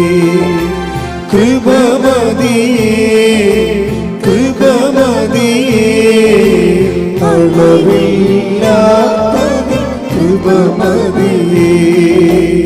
ജീവിതത്തിൽ ഉണ്ടാകുന്ന കളർ വ്യത്യാസങ്ങൾ, കാലാവസ്ഥാ ഭേദങ്ങൾ, അതിനെ സുവിശേഷ വിഹിതമായി എങ്ങനെ സമീപിക്കണം, എങ്ങനെ ആത്മാവിൽ അഭിഷേകം പ്രാപിക്കണം എന്നൊക്കെയാണ് ഇപ്പോൾ പരിശുദ്ധാത്മാവ് കർത്താവിൻ്റെ തിരുവുദ്ധാനത്തിൻ്റെ ഫലങ്ങളുടെ ഭാഗമായിട്ട് പറഞ്ഞുകൊണ്ടിരിക്കുന്നത്. ഇപ്പോൾ ഇതിൻ്റെ വിഷയം നമ്മൾ തുടങ്ങി എങ്ങനെയാണ്? അതായത് നിങ്ങൾ യേശു ക്രിസ്തു, കൊളോസ്യൻസ് 3:1 വായിച്ച് ശ്രുതികട ഹല്ലേലൂയ. ക്രിസ്തുവിനോടൊപ്പം നിങ്ങൾ ഉയർപ്പിക്കപ്പെട്ടെങ്കിൽ ദൈവത്തിന്റെ വലതുഭാഗത്ത് ഉപവിഷ്ടനായിരിക്കുന്ന ക്രിസ്തു വസിക്കുന്ന ഉന്നതത്തിലുള്ളവയെ അന്വേഷിക്കുവിൻ. എന്തെങ്കിലും ഒരു വിഷയം ഇവിടെ നമുക്ക് പരിഹാരം കാണുന്നില്ല എന്ന് കണ്ടാൽ പിന്നെ എന്ത് ചെയ്യണം? കർത്താവിൻ്റെ തിരുവുദ്ധാനത്തിൻ്റെ കൂടെ ഇത് കാഴ്ചവെച്ചിട്ട് എനിക്ക് എൻ്റെ നിത്യബഹുമതിക്ക് വേണ്ടി അത് കാഴ്ചവെക്കണമെന്ന് പറയണം. പിടിയിട്ടില്ല. അത് സ്റ്റീഫൻ അങ്ങനെയാണ് ചെയ്തത്. സ്റ്റീഫന് ആദ്യത്തെ രക്തസാക്ഷി ആരാണ്? സ്റ്റീഫൻ എസ്തപ്പാനോസ് അല്ലേ? എസ്തപ്പാനോസിന് ഇതുപോലെ ചുറ്റും നിന്ന് കർത്താവിനെ പ്രഘോഷിച്ചതിൻ്റെ പേരിൽ ചുറ്റും നിന്ന് കല്ലെറിയുകയും. അപ്പോൾ എസ്തപ്പാൻ ഇതാണ് ചെയ്തത്. എസ്തപ്പാൻ ചെയ്തത് കണ്ടു പഠിച്ചതിലാണ് ഈ പൗലോസ് അന്ന് അവിടെ സാവൂളായിട്ട് നിൽപ്പുണ്ടായിരുന്നത്. അന്ന് എസ്തപ്പാനെ കൊന്നതിൻ്റെ കൂട്ടത്തിൽ ഒരു സാക്ഷികൾ ഉടുപ്പ് ഉരുവെച്ചത് ഈ സാവൂളിൻ്റെ അടുത്താണ്. അപ്പോൾ എസ്തപ്പാൻ എല്ലാവരും ഈ എസ്തപ്പാനെ ഇങ്ങനെ ആൾക്കാർ കല്ലെറിഞ്ഞ് കൊല്ലണ സമയത്ത് എസ്തപ്പാൻ മേലോട്ട് നോക്കിയായിരുന്നു. മേലോട്ട് നോക്കിയപ്പോൾ ഇപ്പോൾ എസ്തപ്പാൻ സ്വരത്ത് വിളിച്ച് പറഞ്ഞായിരുന്നു, കല്യാണം പടപടാന്ന് വന്ന് കൂടണത്, തല പൊട്ടിക്കൊണ്ടിരിക്കുകയാണ്, മരിച്ചുകൊണ്ടിരിക്കുകയാണ്. അപ്പോൾ എസ്തപ്പാൻ മേലോട്ട് നോക്കി. മേലോട്ട് നോക്കിയപ്പോൾ പറഞ്ഞ്, സ്വർഗം തുറന്നിരിക്കണ ഞാൻ കാണുന്നുണ്ട്, പിതാവിൻ്റെ വലത് ഭാഗത്ത് മനുഷ്യപുത്രൻ ഇരിക്കണമെന്ന്. അപ്പോഴേ എന്നിട്ട് പറയും, യേശുവേ എന്ന് പറഞ്ഞിട്ട് തിരുവുദ്ധാനം ചെയ്ത് യേശുവിനെ സ്വർഗത്തിൽ എസ്തപ്പാൻ കാണും. പറയും, യേശുവേ യേശുവേ, ഈ തെറ്റുകൾ ഇവർക്ക് കാര്യങ്ങൾ അറിയാൻ പാടില്ല എന്നെ കൊല്ലണത്, അത് ഇവരുടെ മേൽ ചുമത്തരുത് എന്ന് പറഞ്ഞ് ഇവർക്ക് വേണ്ടി പ്രാർത്ഥിക്കും. അത് ഈ സാവുൾ കേൾക്കും. ആ ഭാഗത്ത് വായിച്ചേ, അപ്പോസ്തല പ്രവർത്തനം 7:55. എന്നാൽ അവൻ പരിശുദ്ധാത്മാവിനാൽ നിറഞ്ഞ് സ്വർഗത്തിലേക്ക് നോക്കി ദൈവത്തിന്റെ മഹത്വം ദർശിച്ചു. അതാണ് സ്റ്റീഫനെ കല്ലെറിഞ്ഞപ്പോഴ് അവൻ്റെ തല പൊട്ടി തലച്ചോ ചെതറണ സമയത്ത് അവനവരെ തന്തയ്ക്ക് വിളിക്കുകയും തെരുവിളിക്കുകയല്ല ചെയ്തത്. സാവുൾ ആദ്യമായിട്ട്, സാവുൾ എന്ന് പറയുന്ന പൗലോസ് അപ്പോസ്തലൻ്റെ ആദ്യ വേർഷൻ പുള്ളിയുടെ ഗൃഹസ്ഥാശ്രമ കാലത്ത് സംഭവിച്ചതാണ്. അപ്പോഴും സാക്ഷികൾ വായിച്ച് 7:58 അവർ അവനെ നഗരത്തിന് പുറത്താക്കി കല്ലെറിഞ്ഞു. സ്റ്റീഫനെ നഗരത്തിന് പുറത്താക്കി കല്ലെറിഞ്ഞു. സാക്ഷികൾ തങ്ങളുടെ കല്ലെറിയാൻ നേരത്തെ ആചാരം അനുസരിച്ച് അവരുടെ വസ്ത്രങ്ങൾ മാറ്റിയിട്ട് അവർ കല്ലെറിയാൻ വേണ്ടി പോവുകയാണ്. ആ സാക്ഷികൾ തങ്ങളുടെ വസ്ത്രങ്ങൾ സാവുൾ എന്ന ഒരു യുവാവിന്റെ കാൽക്കൽ അഴിച്ചു വെച്ചു. ഈ സാവുളാണ് പൗലോസ് അപ്പോസ്തലൻ. അങ്ങനെ അന്ന് കൊല്ലണ കൂട്ടത്തിൽ കൂടിയ ആളാണ്. ഈ സാവുളിൻ്റെ കാൽക്കൽ സാക്ഷികൾ വസ്ത്രങ്ങൾ അഴിച്ചു വെച്ചു. അപ്പോൾ സാവുൾ കണ്ട കാഴ്ചയാണ് എന്താണ്? സ്റ്റീഫൻ മേലോട്ട് നോക്കണ കണ്ടായിരുന്നു. എന്നിട്ട് ആരെ കണ്ട്? എന്നിട്ട് ശിവൻ പറഞ്ഞു, സ്വർഗം തുറന്നിരിക്കണ കാണുന്നുണ്ട്, പിതാവിൻ്റെ വലത് ഭാഗത്ത് ഞാൻ സ്നേഹിക്കുന്ന, എനിക്ക് എന്നെ വീണ്ടെടുത്ത കർത്താവ് ഉയർത്തെന്നേറ്റ് അവൻ്റെ കൂടെ വസിക്കുന്നു എന്ന് പറയും. കർത്താവേ, ഈ തെറ്റ്, ഇവർ കാണിക്കുന്ന കാര്യങ്ങൾ, എൻ്റെ കൊലപാതകം പോലും ഇവരുടെ മേൽ അങ്ങ് ചിന്തരുത്. അങ്ങ് കുറിച്ചൊക്കെ കിടന്ന് പ്രാർത്ഥിച്ചപ്പോൾ ഞാൻ പ്രാർത്ഥിക്കുകയാണ്, ഈ തെറ്റുകൾ ഇവരുടെ മേൽ ചിന്തരുത് എന്ന് പറയും. അപ്പം അന്ന് അത് കേട്ട്, അത് ആരാണ് കേട്ടത്? സാവുളാണ് കേട്ടത്. സാവുൾ അന്നും ഒരു സംഭ്രമമായിപ്പോയി.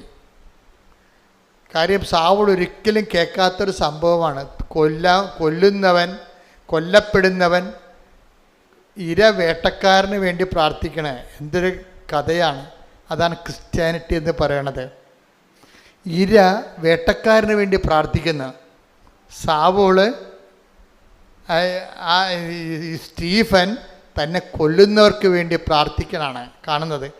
ഈ കാര്യങ്ങൾ ചിന്തിച്ച് അന്നും പോലെ തന്നെ സാവൂളിനെ ഇടറാൻ തുടങ്ങിയതാണ്. സാവൂൾ ഇടറിയത് സ്റ്റീഫൻ്റെ കൊലപാതകത്തിലാണ് ഇടറിയത്. അപ്പോഴും ഇവനെ കണ്ട യേശു ആരാണ് എന്ന് അന്ന് മുതൽ സാവൂൾ അന്വേഷിക്കുന്നുണ്ട്. ഇവനെ കണ്ട യേശു ആരാണ് എന്ന് സാവൂൾ ആലോചിക്കുന്നുണ്ട്. അങ്ങനെ ആലോചിച്ച് പോണ സമയത്ത് തന്നെ ടക്ക് എന്നൊരു മിന്നൽ പിണർ വീണിട്ട് സാവൂൾ നിലത്തിലൂടെ പറയും, നീ പീഡിപ്പിക്കുന്ന ഈശോ ആണ് ഞാൻ എന്ന് പറയും. എന്ന് വെച്ചാൽ എൻ്റെ അർത്ഥം, നീ പീഡിപ്പിക്കുന്നതല്ല, നീ അന്വേഷിക്കുന്ന ആളാണ് ഞാൻ. നീ ഇപ്പം പീഡിപ്പിക്കുന്നു, പക്ഷേ എന്നാലും നീ എന്നെ അന്വേഷിക്കുന്നുണ്ട്. സ്റ്റീഫൻ്റെ അന്ത്യമായ യാത്രയിൽ അവൻ നിലപാടെടുത്തില്ലേ? അവൻ ശത്രുക്കൾക്ക് വേണ്ടി പ്രാർത്ഥിച്ചുകൊണ്ട് തന്നെ പീഡിപ്പിക്കുന്നവരെ ആശീർവദിച്ച സുവിശേഷത്തിൻ്റെ ശക്തി സ്റ്റീഫൻ കാണിച്ചില്ലേ? അന്ന് മുതൽ സാവൂൾ, നീ എന്നെ അന്വേഷിക്കുകയായിരുന്നു. നീ പീഡിപ്പിക്കുന്ന യേശു എന്നതിനേക്കാളുപരി അന്ന് സാവൂൾ തർജ്ജമ ചെയ്ത് മനസ്സിലാക്കിയത്, നീ അന്വേഷിക്കുന്ന യേശുവാണ് ഞാനെന്നാണ്.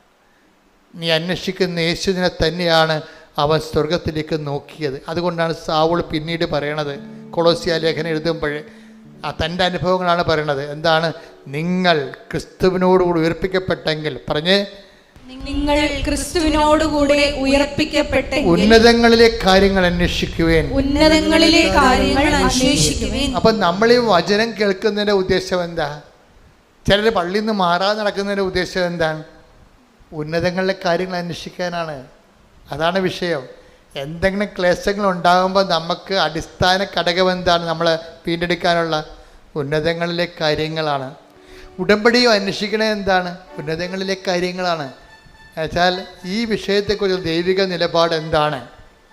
ഇത് മാറ്റാൻ പറ്റുന്നതാണെങ്കിൽ അവർക്ക് വീഞ്ഞില്ല എന്ന് പറഞ്ഞപ്പോഴേ വായ്പ വാങ്ങിക്കാനും വാടകയ്ക്ക് എടുക്കാനും കഴിവുണ്ടായിട്ട് പോലും കർത്താവ് അത് കണക്കാക്കാതെ വെള്ളം വീഞ്ഞാക്കി കൊടുത്തെങ്കിൽ നിൻ്റെ എല്ലാ വിഷയങ്ങൾക്കും പരിഹാരമുണ്ട്. നിൻ്റെ വിഷയങ്ങൾക്ക് എന്തിനെങ്കിലും പരിഹാരമില്ലെങ്കിൽ അത് നീ അന്വേഷിക്കേണ്ടത് തിരുവുത്ഥാനത്തിൽ കൃപയായി ആർജിക്കാൻ വേണ്ടി ദൈവത്തിൻ്റെ കുറിച്ച് സന്തോഷം സ്വീകരിച്ചുകൊണ്ട് ഉയർത്തുന്നതിൻ്റെ കർത്താവിനെ നോക്കിക്കൊണ്ട് വേണം നീ മുന്നോട്ട് നടക്കാൻ. കൈയടിച്ച് ശ്രദ്ധിക്കട്ടെ.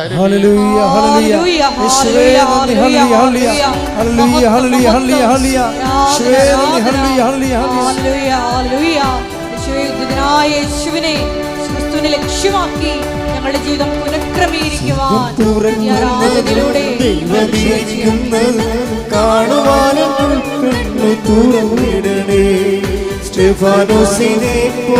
എന്നുമെന്നും ഞങ്ങളെ സത്യത്തിന്റെ സാക്ഷികളാക്കണമേ. സ്വർഗം തുറക്കുന്നത് ദൈവമിരിക്കുന്നത് കാണുവാനും കണ്ണു തുറന്നിടണേ. സ്റ്റെഫാനോസിനെ പോൽ എന്നുമെന്നും ഞങ്ങളെ സത്യത്തിന്റെ സാക്ഷികളാക്കണമേ. നിറയണമേ നിറയണമേ കവിയണമേ കവിഞ്ഞൊഴുകണമേ. നിറയണമേ നിറയണമേ കവിയണമേ കവിഞ്ഞൊഴുകണമേ. നിറയണമേ നിറയണമേ കവിയണമേ കവിഞ്ഞൊഴുകണമേ. പരിശുദ്ധ പരമദിവ്യകാരുണ്യത്തിന് ആരാധനയും സ്തുതിയും പുകഴ്ചയും ഉണ്ടായിരിക്കട്ടെ. പരിശുദ്ധ പരമദിവ്യകാരുണ്യത്തിന് ആരാധനയും സ്തുതിയും പുകഴ്ചയും ഉണ്ടായിരിക്കട്ടെ. അപ്പൊ ഉന്നതങ്ങളിലെ കാര്യങ്ങളായാലും ഭൂമിയിലെ കാര്യങ്ങളായാലും കാര്യങ്ങളുടെ സമ്മർദ്ദങ്ങൾ വരുമ്പോഴേ നമ്മൾ അന്വേഷിക്കേണ്ടത് ക്രിസ്തുവിനെയാണ്. നീ പീഡിപ്പിക്കുന്ന യേശുവാണ് ഞാനെന്നാണെങ്കിലും അത് പൗലോസ് അത് സാവുള് തർജ്ജമ ചെയ്തത് എന്താണ്? നീ അന്വേഷിക്കുന്ന യേശുവാണ് ഞാനെന്ന്. നീ അന്വേഷിക്കുന്ന യേശുവാണ് എല്ലാ വിഷയങ്ങളിലും. ഇപ്പം നിൻ്റെ ജപ്തി നടപടിയാണ്, നിൻ്റെ ക്യാൻസർ ആകാം, എല്ലാ നടപടികളിലും നീ എന്തന്വേഷിക്കണം? ക്യാൻസറിന് സൗഖ്യമാണ് നമ്മൾ എമർജൻസിയായിട്ട് അന്വേഷിക്കേണ്ടത്. പക്ഷെ അതിൻ്റെ കൂടെ സമാന്തരമായിട്ട് അന്വേഷിക്കേണ്ടത് അതിലൂടെ നീ യേശുവിനെയും അന്വേഷിക്കണം. പിടിയിട്ടില്ലേ? ദൈവം നമ്മളെ യേശുവിനെ അന്വേഷിക്കാൻ വേണ്ടിയാണ് നമ്മുടെ ഈ ഭൂമിയും ഭൂമിയുടെ സാഹചര്യങ്ങളും ദൈവം ഒരു പ്രത്യേക രീതി ക്രമീകരിച്ചിരിക്കുന്നത്. നമ്മൾ യേശുവിനെ കണ്ടെത്താൻ വേണ്ടി കൂടിയാണ്. അപ്പം നിങ്ങൾ ഒരു സ്വരം കേട്ടാലും നിങ്ങൾ ചോദിക്കണം. യേശുവാണെന്ന് നിർബന്ധമില്ല, എന്നാലും ചോദിക്കണം. എന്താണ്? ആരാണതെന്ന് ഒരു അനുഭവം ഉണ്ടായാലും, ഒരു സ്വരത്തിൻ്റെ അനുഭവം ഉണ്ടായാലും, ബൈബിളിൻ്റെ ഒരു രീതി അതാണ്. ഒരു അനുഭവം ഉണ്ടായാൽ, ഒരു സ്വരം കേട്ട്, ഇപ്പം പണ്ട് ബർത്തിമേവൂസ് എന്ന് പറഞ്ഞ ഒരുത്തനിങ്ങനെ അന്ധയാചകനായിട്ട് അങ്ങനെ ഇരിക്കല്ലേ, അപ്പോഴാണ് കരികില പുറത്തുകൂടി ഇങ്ങനെ പട്ടാളക്കാർ പോണ പോലെ ഒരു സ്വരം അവൻ കേട്ട്, ഒരു സ്വരം കേട്ട്. കരികിലാണല്ലോ നിറച്ച് വഴിയിൽ, എൻ്റെ പുറത്തുകൂടി ഇവങ്ങനെ കയറി ആൾക്കാർ നടന്ന്, കുറേ ആൾക്കാരുണ്ട് യേശുവിൻ്റെ കൂടെ. അപ്പോൾ ഇങ്ങനെ കരികിലയുടെ സ്വരം ഇവൻ കേൾക്കുന്നുള്ളൂ. ആ കരികിലയുടെ സ്വരം കേൾക്കുമ്പോൾ അങ്ങനെ എത്ര സ്വരം എപ്പോഴും കേൾക്കണേ. പക്ഷെ അങ്ങനെയല്ല, അവൻ ചോദിക്കും ആരാണ് ഈ പോകുന്നതെന്ന്. എല്ലാ അനുഭവങ്ങളും ക്രിസ്തുവിനെ ചോദിക്കണം, ആരാണ് ഈ കടന്നു പോകുന്നത്. Take the bed of God. ശ്രുതിക്കട്ടെ ഹല്ലേലൂയ. നമുക്ക് പല ദുരിതാനുഭവങ്ങളാണ് ഉണ്ടാകണം. ഇപ്പം ദുരിതാനുഭവങ്ങളല്ല നമ്മൾ കരികില സ്വരമാണ് നമ്മൾ കേൾക്കണത്. അപ്പം നമ്മൾ ചോദിക്കേണ്ടത് ആരാണ് കടന്നു പോകണത്, അതാണ് വിഷയം. ഇപ്പം ജോലിയില്ലാതെ നീ നിൻ്റെ ജീവിതത്തിൽ പോകണം, എത്ര കാലം പോകണം എന്ന് പറയുമ്പോൾ നിൻ്റെ ജീവിതത്തിലൂടെ ഇപ്പോൾ ആരാണ് ഈ ഒരു അവസ്ഥ നിനക്ക് നൽകിക്കൊണ്ട് കടന്നു പോകുന്നത്, ആരാണ്, അതാണ് വിഷയം. എന്നിട്ട് അതിൻ്റെ ഉദ്ദേശം എന്ന് വെച്ച് കഴിഞ്ഞാൽ ഇത് വരച്ചെത്തുമ്പോൾ നമ്മൾ ചെല്ലുമ്പോൾ ക്രിസ്തുവിലെത്തിയിരിക്കും. അതാണ് ദൈവത്തിൻ്റെ ഉദ്ദേശം. നീ ക്രിസ്തുവിനെ സ്വീകരിക്കാൻ വേണ്ടിയുള്ള ദൈവത്തിൻ്റെ സാവകാശങ്ങളാണ് സകലസമയമായി നമുക്ക് വരേണ്ടത്. ശ്രുതിക്കട്ടെ ഹല്ലേലൂയ. നന്ദി. ഹല്ലേലൂയ, ഹല്ലേലൂയ, ഹല്ലേലൂയ. യേശുവേ സ്തുതി. Hallelujah, hallelujah. ആരാധന, ആരാധന യേശുവേ, ആരാധന. കരങ്ങളെ വീശി ചേർന്ന് പാടാം. ആരാധന, ആരാധന യേശുവേ, ആരാധന. അപ്പോൾ ഈ ബർത്തിമേയുസിനെ സംബന്ധിച്ചിടത്തോളം നസറായന യേശുവാണ് കടന്നു പോകുന്നതെന്ന് അവൻ ചോദിച്ച് മനസ്സിലാക്കി. ആരാണ് ഈ കടന്നു പോകുന്നതെന്ന് അവൻ ചോദിച്ചു. അപ്പോൾ ആൾക്കാർ പറഞ്ഞു, നസറായന യേശുവാണ് കടന്നു പോകുന്നത്. ലൂക്ക 18:35-36. ലൂക്ക 18:35 36. അവൻ ജെറീക്കോയെ സമീപിച്ചപ്പോൾ ഒരു കുരുടൻ വഴിയരികിൽ ഇരുന്ന് ഭിക്ഷയാചിക്കുന്നുണ്ടായിരുന്നു. ജനക്കൂട്ടം കടന്നു പോകുന്ന ശബ്ദം കേട്ട് കരികിലപ്പുറത്തുള്ള ശബ്ദം കേട്ടപ്പോൾ എന്താണ് സംഭവിക്കുന്നതെന്ന് അവൻ അന്വേഷിച്ചു. നസ്രായനായ യേശു കടന്നു പോകുന്നു എന്ന് അവർ പറഞ്ഞു. അതാണ് വിഷയം. ഒരു കരികിലയുടെ സ്വരം കേട്ടതാണ് വിഷയം. പക്ഷെ അവൻ ചോദിച്ചു, വാട്ട് ഈസ് ഹാപ്പനിങ്? ഇപ്പം നിനക്ക് ജപ്തി നടപടി വന്നാണ് വിഷയം അല്ലേ? നിനക്ക് കല്യാണം ഉറച്ചിരുന്ന കല്യാണം തലേ ദിവസം, ഇപ്പം അടുത്ത ആഴ്ച മനസ്സമ്മതമാണ്, ഈ ആഴ്ചയിൽ ആ കല്യാണം പോയി. അപ്പോൾ അയ്യോ കല്യാണം പോയി, ഞാൻ തൂങ്ങിച്ചാകുമെന്നല്ല പറയേണ്ടത്. എന്താണ് സംഭവിക്കുന്നത്? ആരാണ് കടന്നു പോകുന്നത്? ഓരോ അനുഭവങ്ങളിലും ചോദിക്കണം. എന്താണ് സംഭവിക്കുക? കാര്യം നീ ക്രിസ്തുവിനെ കണ്ടെത്താനും തിരിച്ചറിയാനും വേണ്ടി ചില അടയാളങ്ങളാണ് നമുക്ക് ആദ്യം കേൾക്കേണ്ടത്. കരികിലപ്പുറത്തൊരു സ്വരമേ കേട്ടുള്ളൂ ബർത്തിമേയുസ്. അവൻ കുരുടനാണ്, എല്ലാം മനസ്സിലാക്കാനുള്ള കഴിവില്ല. അതുപോലെ നമുക്കും ചില ആൾക്കാർ പറയും, ചക്കയാണോ അച്ഛാ ചുരന്ന് നോക്കാനൊക്കെ ചോദിക്കത്തില്ലേ? നമുക്കും എല്ലാം കാണാനുള്ള കഴിവില്ല, പക്ഷെ കടന്നു പോകുന്ന സ്വരം കേൾക്കാം. അപ്പോൾ അവൻ ചോദിച്ച് മനസ്സിലാക്കും, വാട്ട് ഈസ് ഹാപ്പനിങ്? അവൻ പറയണ കർത്താവ് കടന്നു പോകുന്നു. പിന്നെ ഇവൻ്റെ ലക്ഷണം മാറി. അവൻ്റെ ആ സ്വരത്തിൽ കടന്നു പോകുന്ന ഉടമസ്ഥൻ്റെ പേരവൻ കേട്ടു. എന്താ അവൻ കേട്ടത്? നസ്രായനായ യേശുവാണ് കടന്നു പോകുന്നത്. അപ്പോൾ യേശു ആരാണെന്ന് അവനെ അറിയാം. എന്താണ്? അവൻ പ്രാർത്ഥിക്കും. എന്താണ്? അവൻ്റെ വിശ്വാസം അവൻ പ്രഖ്യാപിക്കും. എന്താ പറയണത്? യേശുവേ ദാവീദിൻ്റെ പുത്ര. എന്താണ്? ദാവീദിൻ്റെ വംശത്തിൽ നിന്നായിരിക്കും ലോകത്തിൻ്റെ രക്ഷകൻ വരാൻ പോണതെന്ന് അവനെ അറിയാം. അതുകൊണ്ടാണ് യേശുവേ ദാവീദിൻ്റെ പുത്രൻ, എന്നാൽ രക്ഷക എന്നാണ് വിളിക്കണത്. ലൂക്ക 18:38. അപ്പോൾ അവൻ വിളിച്ചു പറഞ്ഞു, ദാവീദിന്റെ പുത്രനായ യേശുവേ,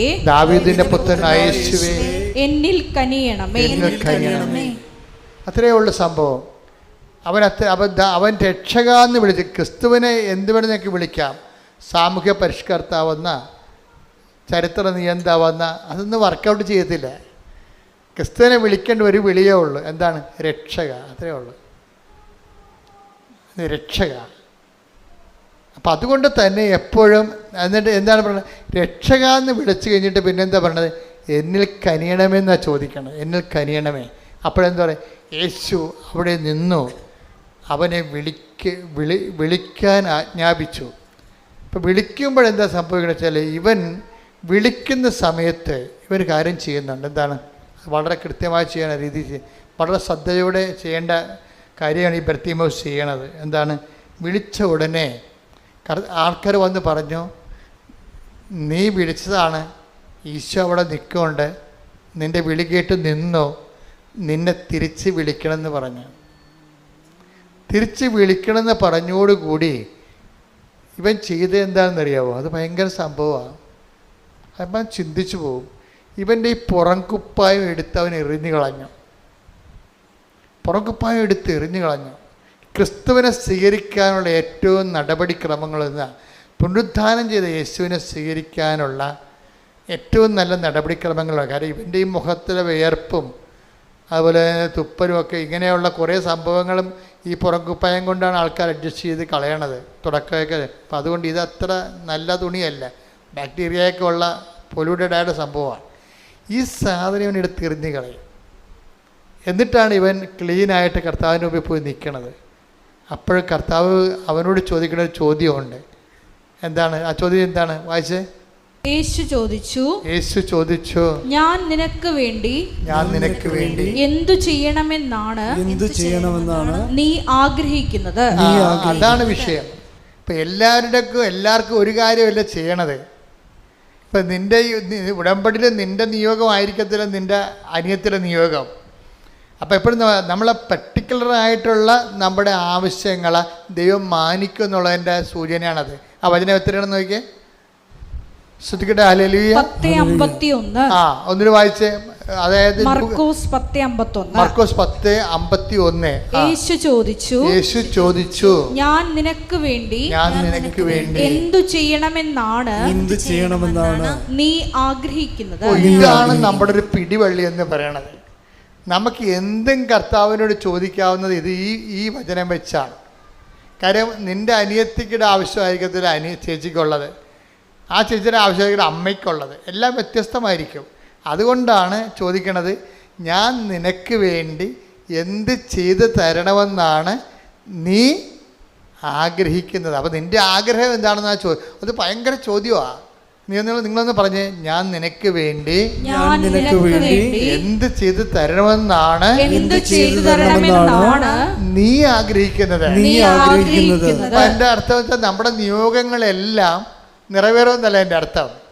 അതല്ല എൻ്റെ അർത്ഥം. നമ്മുടെ നിയോഗങ്ങളെല്ലാം ഇപ്പം നമ്മുടെ ഏറ്റവും കാതലായ ആവശ്യമാണല്ലോ നമ്മളെ നിയോഗത്തിലിടുന്നത്. അതാണ് കർത്താവ് ചോദിക്കും, ഞാൻ നിനക്ക് വേണ്ടി എന്ത് ചെയ്തു തരണമെന്നാണ് നീ ആഗ്രഹിക്കുന്നത്. എന്ന് വെച്ചാൽ നിൻ്റെ ആഗ്രഹം പോലെ ഞാൻ നിന്നെ സഹായിക്കാം. അതെന്തൊരു സംഭവമാണത്. ഉടമ്പടിയുടെ എല്ലാ വിഷയത്തിൻ്റെ പേരും തീരുമാനം ഉണ്ടാകുന്നത് ഈ ഒരൊറ്റ വചനത്തിലാണ്. എന്താ കാര്യം? ഞാൻ നിനക്ക് വേണ്ടി എന്ത് ചെയ്തു തരണമെന്നാണ് നീ ആഗ്രഹിക്കുന്നത്, അതുപോലെ സഹായിക്കാമെന്ന്. പക്ഷെ ബർത്തിമേവൂസ് ഒന്നൊന്നര ഉരുപ്പടിയാണ്. അവൻ പറയുവേ, എനിക്ക് നിന്നെ കാണണമെന്ന് പറയും. അതാണ് സംഭവം. എനിക്ക് എൻ്റെ ആഗ്രഹം കാണിക്കണമല്ല, എനിക്ക് വേണ്ടത് എന്താണ്? I want to see you. എനിക്ക് നിന്നെ കാണണം.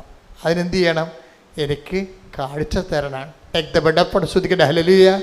ലൂക്ക 18:41. ലൂക്ക 18:41. അവൻ അടുത്ത് വന്നപ്പോൾ യേശു ചോദിച്ചു, ഞാൻ നിനക്ക് വേണ്ടി എന്ത് ചെയ്യണമെന്നാണ് നീ ആഗ്രഹിക്കുന്നത്? അവൻ പറഞ്ഞു, കർത്താവേ, എനിക്ക് കാഴ്ച വീണ്ടും കിട്ടണം. അപ്പം പണ്ടുണ്ടായിരുന്നതാണ്, പിന്നെ പോയി. ഇപ്പം എന്താവും പറയണത്? ബേസിക്കായിട്ട് അവൻ പറഞ്ഞത് എന്താണ്? എനിക്ക് എന്താഗ്രഹത്തേക്കാൾ വലുതാണ് I want to see you. എനിക്ക് കാഴ്ച കിട്ടിയിട്ട് ആദ്യം കാണാൻ പോണ ആരെയാണ്? നിന്നെയല്ലേ. അതാണ് വിഷയം. അപ്പോൾ നിങ്ങളെ ഓരോ കാര്യം ഉടമ്പടി എഴുതിയിടുമ്പോഴും ആദ്യത്തെ നിയോഗം എന്തായിരിക്കണം? കർത്താവേ, എനിക്ക് നിന്നെ അറിയണം. ഒന്ന് പറഞ്ഞേ, കർത്താവേ, എനിക്ക് നിന്നെ അറിയണം. എനിക്ക് നിന്നെ സ്നേഹിക്കണം. നിന്റെ സാക്ഷിയായി ജീവിക്കണം. എന്നെ അറിവിന്റെ അനുഭവ തലങ്ങളിലേക്ക് ഉയർത്തണമേ. Price the Lord. ഈ സാക്ഷിയായി ജീവിക്കാമെന്ന് പറഞ്ഞാൽ മാത്രമേ കാര്യം. ഇപ്പം നമ്മൾ 10:41 വായിച്ചില്ലേ? ആർക്കാണ് ദൈവത്തിൻ്റെ അടയാളം കിട്ടണത്? സാക്ഷികൾക്കാണ് കിട്ടണത്. നടപടി പുസ്തകം 10:41 വായിച്ചേ.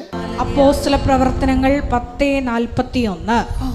എല്ലാവർക്കുമല്ല സാക്ഷികളായി ദൈവം മുൻകൂട്ടി തിരഞ്ഞെടുത്ത ഞങ്ങൾക്ക് മാത്രം. 10:40. എന്നാൽ ദൈവം അവനെ മൂന്നാം ദിവസം ഉയർപ്പിക്കുകയും പ്രത്യക്ഷനാക്കുകയും ചെയ്തു. എല്ലാവർക്കുമല്ല സാക്ഷികളായി ദൈവം മുൻകൂട്ടി തിരഞ്ഞെടുത്ത ഞങ്ങൾക്ക് മാത്രം. അപ്പോൾ ഈ ദൈവം ഈ പ്രത്യക്ഷനാക്കുന്നതും അടയാളങ്ങൾ നമുക്ക് നൽകുന്നതും ബേസിക്കായിട്ട് ആർക്കാണ്? സാധാരണ വിശ്വാസികൾക്കല്ല, പിന്നെന്താണ്? സാക്ഷികൾക്കാണ്. അതാണ് എൻ്റെ വിഷയം വരുന്നത്. അതുകൊണ്ട് തന്നെ ഉടമ്പടിയിൽ നിങ്ങൾ ഇപ്പോൾ പത്രം കൊണ്ടേ കൊടുക്കുകയാണ്, നിങ്ങൾ സുവിശേഷത്തിൻ്റെ സാക്ഷിയാകുകയാണ്. അപ്പോൾ നിങ്ങൾക്ക് പ്രത്യക്ഷീകരണത്തിൻ്റെ അടയാളങ്ങൾ കിട്ടാനുള്ള വലിയ സാധ്യതയാണ് ഈ സാക്ഷ്യം തുറന്നു തരണത്. നിങ്ങൾ ആൾക്കാർക്ക് ഭക്ഷണം കൊടുക്കുന്നവരുണ്ട്, അതുപോലെ തന്നെ ഉപവിപ്രവർത്തനം ചെയ്ത് കൊടുക്കുന്നവരുണ്ട്, നിങ്ങൾ ക്ഷമിക്കാൻ പറ്റാത്തവരോട് പോലും നിങ്ങൾ ക്ഷമിക്കുന്നവരുണ്ട്. സുവിശേഷം അനുസരിച്ച് നിങ്ങൾ ജീവിക്കുകയാണ് ചെയ്യണത്. അപ്പോഴും നിങ്ങൾ ബേസിക്കായിട്ട് എന്താ ചെയ്യണത്? നിങ്ങൾ സാക്ഷികളാകുകയാണ്. അപ്പോൾ എല്ലാവർക്കുമല്ല, പ്രത്യക്ഷീകരണത്തിൻ്റെ അടയാളങ്ങൾ ലഭിക്കുന്ന ആർക്കാണ്? സാക്ഷികൾക്കാണ്. അതുകൊണ്ട് എന്താണ് കർത്താവ് പറയുന്നത്? ഇവയ്ക്ക് നിങ്ങളാണല്ലോ സാക്ഷികൾ. Take the bed of God. ശ്രുതിക്കട്ടെ ഹല്ലേലൂയ ഹല്ലേലൂയ ഹല്ലേലൂയ ഹല്ലേലൂയ ഹല്ലേലൂയ. യേശുവേ നന്ദി. ഹല്ലേലൂയ ഹല്ലേലൂയ ഹല്ലേലൂയ. യേശുവേ ആരാധന ആരാധന ആരാധന. യേശുവേ നന്ദി. മഹത്വം മഹത്വം മഹത്വം മഹത്വം. Hallelujah hallelujah. അപ്പോസ്തല പ്രവർത്തനം 5:32. ഈ സംഭവങ്ങൾക്ക് ഞങ്ങൾ സാക്ഷികളാണ്. തന്നെ അനുസരിക്കുന്നവർക്ക് ദൈവം പ്രദാനം ചെയ്യുന്ന പരിശുദ്ധാത്മാവ് ഇതിന് സാക്ഷിയാണ്. അപ്പോൾ ഈ നമ്മുടെ സ്റ്റാറ്റസ് എന്ന് പറഞ്ഞാൽ എന്താണ്? ഒരു ഫെയ്ത്ത്ഫുൾ എന്ന് പറഞ്ഞ സ്റ്റാറ്റസ് ഇല്ല. ശരിക്കും പറഞ്ഞാൽ അത് വളരെ ലീസ്റ്റ് ആയിട്ടുള്ള സ്റ്റാറ്റസാണ്. ഏറ്റവും കുറഞ്ഞ ഒരു വിശ്വാസി എന്ന് പറയണത് ഒരു ഏറ്റവും വില കുറഞ്ഞ സ്റ്റാറ്റസാണ്. ബൈബിളിൽ അതിന് വലിയ ഈ ഓടയമ്പ ചെമ്പ പിശ അലൂമിനിയം എന്ന് പറഞ്ഞാൽ പഴയ അലൂമിനിയത്തിൻ്റെയൊക്കെ പഴയ പൊട്ടി അലൂമിനിയം കൊടുത്തിട്ട് പണ്ട് ഞാൻ ചെറുപ്പത്തിൽ പാല് മിഠായി മേടിക്കുമായിരുന്നു. അതുപോലെ വക്ക് പൊട്ടി അലൂമിനിയത്തെ വരെ വിശ്വാസിക്കുള്ളൂ, ഒന്നും ചെയ്യാനില്ല. സ്റ്റാറ്റസ് എന്ന് പറയുന്നത്, ഫണ്ടമെൻ്റൽ സ്റ്റാറ്റസ് എന്ന് പറയുന്നത് സാക്ഷിയാണ്. ശരിക്കും ഇവയ്ക്ക് നിങ്ങളാണല്ലോ സാക്ഷികൾ. ഈ പ്രത്യക്ഷീകരണം എല്ലാവർക്കും അല്ലെന്ന് വെച്ചാൽ വിശ്വാസികൾ എല്ലാവർക്കും അല്ലെന്നാണ് അർത്ഥം. പിന്നെ ആർക്കാണ് പ്രത്യക്ഷീകരണത്തിൻ്റെ ഫലം കിട്ടിയത്? സാക്ഷികളായി തിരഞ്ഞെടുത്തവർക്കപ്പെട്ട് കാണാം. അപ്പം അതുകൊണ്ട് നിങ്ങൾ ചെയ്യുന്ന ഉടമ്പടി ചെയ്യുന്ന ഓരോ വിഷയവും സുവിശേഷത്തിൻ്റെ സാക്ഷ്യമായിട്ട് വേണം എടുക്കാൻ. നിങ്ങൾക്ക് പരസ്പരം സ്നേഹത്തോടെ പെരുമാറുന്നതും ശത്രുക്കളെ സ്നേഹിക്കുന്നതും രോഗികളെ ശുശ്രൂഷിക്കുന്നതും എല്ലാം സാക്ഷ്യത്തിൻ്റെ പത്രം കർത്താവിനെ അറിയിക്കാൻ കൊടുക്കുന്നതെല്ലാം ഒറ്റ ബേസ്മെൻ്റാണ്. എന്താണ് കാര്യം? സാക്ഷികൾ. അപ്പം നിങ്ങൾ പ്രാർത്ഥിക്കേണ്ടത് എന്താണ്? ഞങ്ങളെ കർത്താവിൻ്റെ ലൂക്ക 24:48 നിങ്ങൾ ഇവയ്ക്ക് സാക്ഷികളാണ്. അതായത് സാക്ഷ്യം എന്നുള്ള വിഷയത്തിന് മാത്രമേ ദൈവം മുൻഗണന കൊടുക്കുന്നുള്ളൂ. അപ്പം അതുകൊണ്ട് തന്നെ നമ്മളൊരു കേവല വിശ്വാസിയായിട്ട് ജീവിച്ച് മരിച്ചിട്ട് ഒരു കഥയുമില്ല. സാക്ഷികളാകാൻ വേണ്ടിയാണ് ദൈവം ഉടമ്പടി നിങ്ങളെ ഒരുക്കുന്നത്. നിങ്ങൾ ഉടമ്പടി പ്രകാരം ചെയ്യുന്ന ഓരോ കാര്യങ്ങളും ചെയ്യുമ്പോൾ കർത്താവെ നിൻ്റെ സാക്ഷിയാക്കിയതിന് നന്ദി പറഞ്ഞുകൊണ്ടും ഇനിയും സാക്ഷ്യം വഹിക്കാൻ കൃപയും നിലനിർത്തുമെന്ന് പ്രാർത്ഥിക്കാം. പിതാവിൻ്റെയും പുത്രൻ്റെയും പരിശുദ്ധാത്മാവിൻ്റെയും നാമത്തിൽ എല്ലാവരും എഴുന്നേൽക്കുക. സ്തുതിക്കട്ടെ. ഹല്ലേലൂയ ഹല്ലേലൂയ ഹല്ലേലൂയ ഹല്ലേലൂയ. യേശുവേ നന്ദി. ഹല്ലേലൂയ ഹല്ലേലൂയ ഹല്ലേലൂയ. യേശുവേ പരമദിവ്യകാരുണ്യത്തിന് ആരാധനയും സ്തുതിയും പുകഴ്ചയും ഉണ്ടായിരിക്കട്ടെ. മക്കളെ, സൗഖ്യ പ്രാർത്ഥനയിലേക്കും വീരശക്തിയുടെ ജീവിത ദുരന്ത അവസ്ഥകളിലുള്ള സഹോദരങ്ങളെ വിടുതൽ പ്രാർത്ഥനയിലേക്ക് നാം പ്രവേശിക്കുകയാണ്. അച്ഛൻ പ്രാർത്ഥിക്കുമ്പോൾ ഞങ്ങൾ സ്തുതിക്കട്ടെ. ഹല്ലേലൂയ. കർത്താവേ, നിന്റെ ഉന്നതമായ നാമത്തിന് സ്വസ്ഥം ചെയ്യുന്ന കർത്താവേ, നിന്റെ വിശുദ്ധ പൗരോഹിത്യത്തെ മഹത്വപ്പെടുത്തണമേ. കർത്താവേ, സഭയിലുള്ള സാന്നിധ്യം പ്രകടമാക്കണമേ. കർത്താവേ, 39 വർഷം ഞാൻ അർപ്പിച്ച കൃപാനയുടെ യോഗ്യതയാണ്. കൃപാസനത്താറെ ജീവനോടെ പ്രത്യക്ഷപ്പെട്ട പരിശുദ്ധ അമ്മയുടെ മാധ്യസ്ഥത്തിലെയും ഈ അൾത്താറയിൽ നടന്ന 10,000-കണക്കിന് ആരാധന ശക്തിയാൽ കൃപാസനം കഴിഞ്ഞ് 34 വർഷം നടത്തിയിട്ടുള്ള ലക്ഷക്കണക്കിന് അഖണ്ഡ ജപമാലയുടെ ശക്തിയാൽ അങ്ങയുടെ അവകാശമോഹര്യമാകുന്ന അങ്ങയുടെ മക്കൾക്ക് വേണ്ടി പ്രാർത്ഥിക്കണം കർത്താവേ. കർത്താവേ, അന്ധന് കാഴ്ച നൽകിയവനെ, കർത്താവേ, ചുവടിന് കേളി നൽകിയവനെ, കർത്താവേ, ഊമന് സംഭാഷണം നൽകിയവനെ, നിന്റെ തിരുമുറുപാർന്ന് വലതു കരാം, നിന്റെ തിരുമുറുപാർന്ന് വലതു കരാം അങ്ങയുടെ മക്കളുടെ ശിരസ് വെക്കണമേ എന്ന് പ്രാർത്ഥിക്കുന്ന ക്യാൻസർ രോഗങ്ങൾ, കരൾ രോഗങ്ങൾ, ഹൃദയ രോഗങ്ങൾ, എപ്പിലെപ്സി രോഗങ്ങൾ, പിസിഒഡി രോഗങ്ങൾ, എല്ലാ രോഗങ്ങളും കർത്താവേ ഈ നിമിഷം കർത്താവ് നിന്റെ വിശുദ്ധമായ രക്തത്താൽ സ്പർശിക്കണമേ, വിശുദ്ധമായ രക്തം കഴുകണമേ എന്ന് പ്രാർത്ഥിക്കുന്ന കർത്താവേ, യേശുവിൻ്റെ ഉന്നതമായ നാമത്തിൽ, സഭയുടെ അധികാരത്തിൽ, കുരിശിൻ്റെ അടയാളത്തിൽ, ദൈവശക്തിയാൽ മാരകരോഗങ്ങളെ യേശുവിൻ്റെ നാമത്തിൽ മാറിപ്പോകട്ടെ. ശ്രുതികട്ടെ. ഹല്ലേലൂയ ഹല്ലേലൂയ ഹല്ലേലൂയ യേശുവേ നന്ദി. ഹല്ലേലൂയ ഹല്ലേലൂയ ഹല്ലേലൂയ ഹല്ലേലൂയ ഹല്ലേലൂയ യേശുവേ സ്തുതി. ഹല്ലേലൂയ. വീണ്ടും വീണ്ടും മഹത്വപ്പെടുത്തണം. ആരാധ്യനേ, പരിശുദ്ധനേ, പരമോന്നത യേശുവേ, അണയുന്നു ഞാൻ തിരുമുൻപിലാ,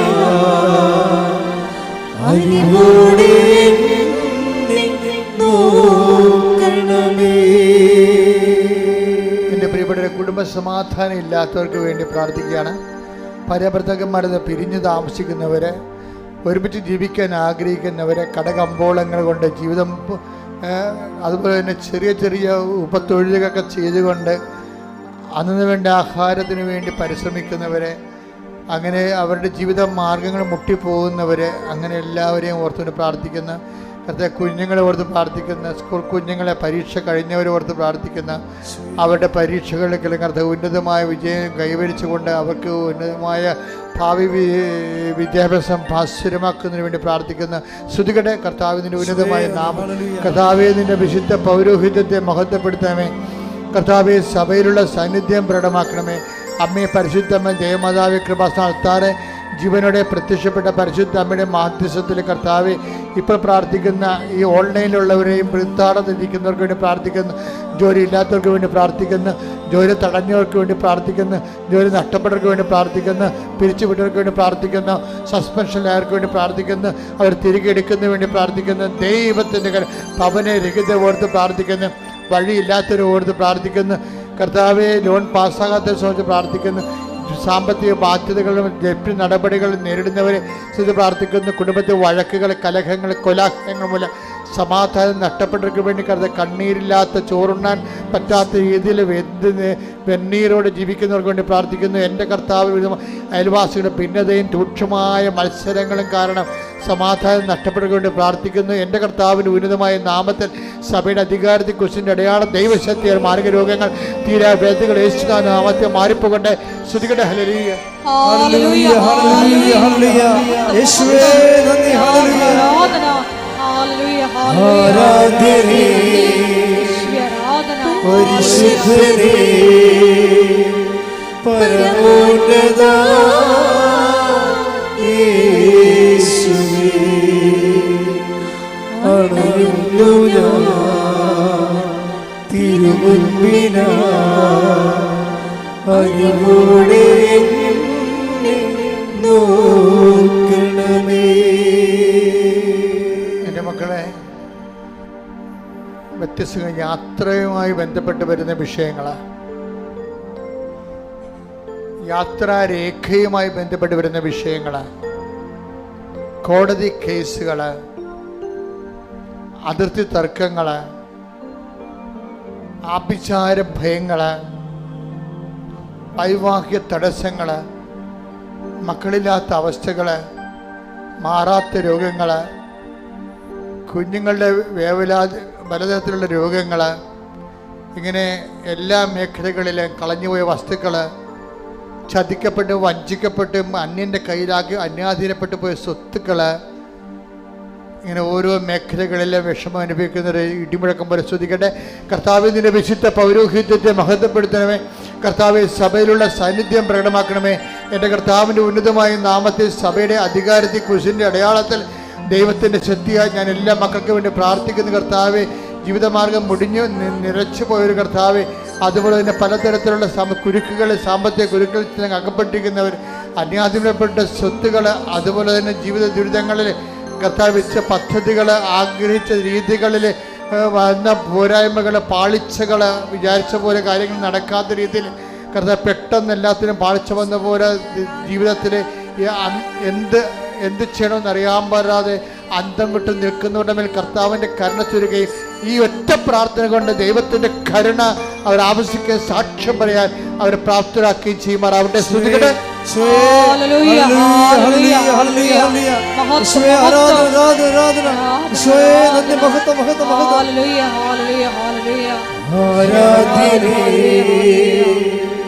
പരിശുദ്ധനേ പരമോന്നതാ യേശുവേ, അണയുന്നു ഞാൻ തിരുമുൻപിലാ, അറിവോടെ നോക്കണമേ. എല്ലാവരും മുട്ട നിൽക്കുക. മൗനമായി പ്രാർത്ഥിക്കേണ്ട സമയമാണ്.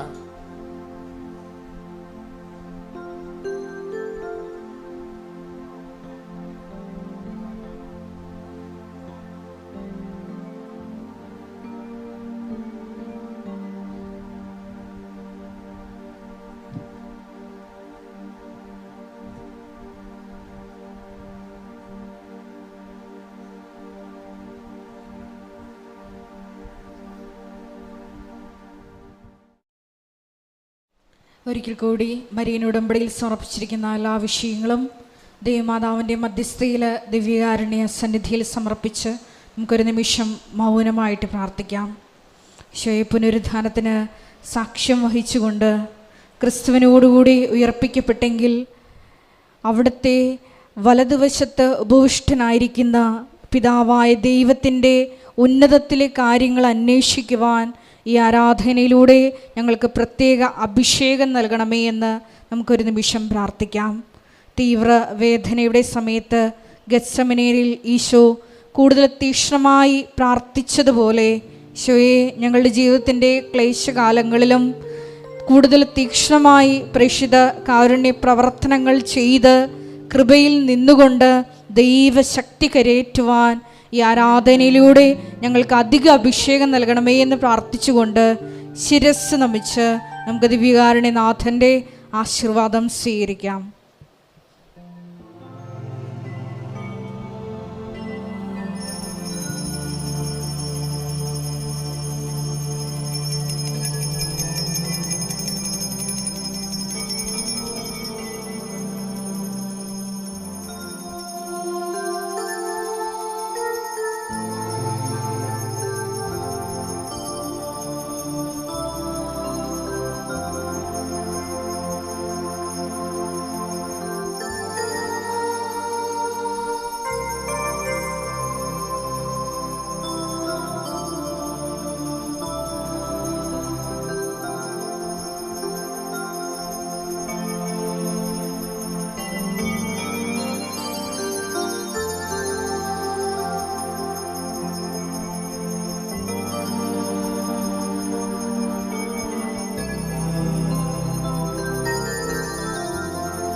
പരിശുദ്ധ പരമ ദിവ്യകാരുണ്യമേ,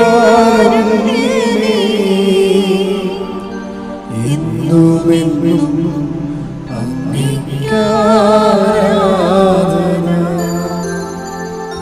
പരിശുദ്ധ പരമ ദിവ്യകാരുണ്യമേ, എന്നുമെന്നും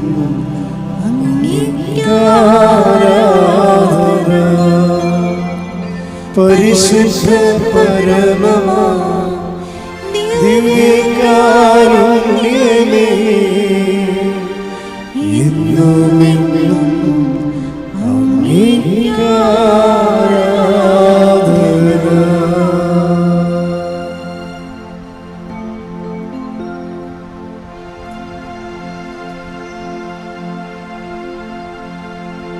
ആവേ ആവേ ആവേ മരിയ,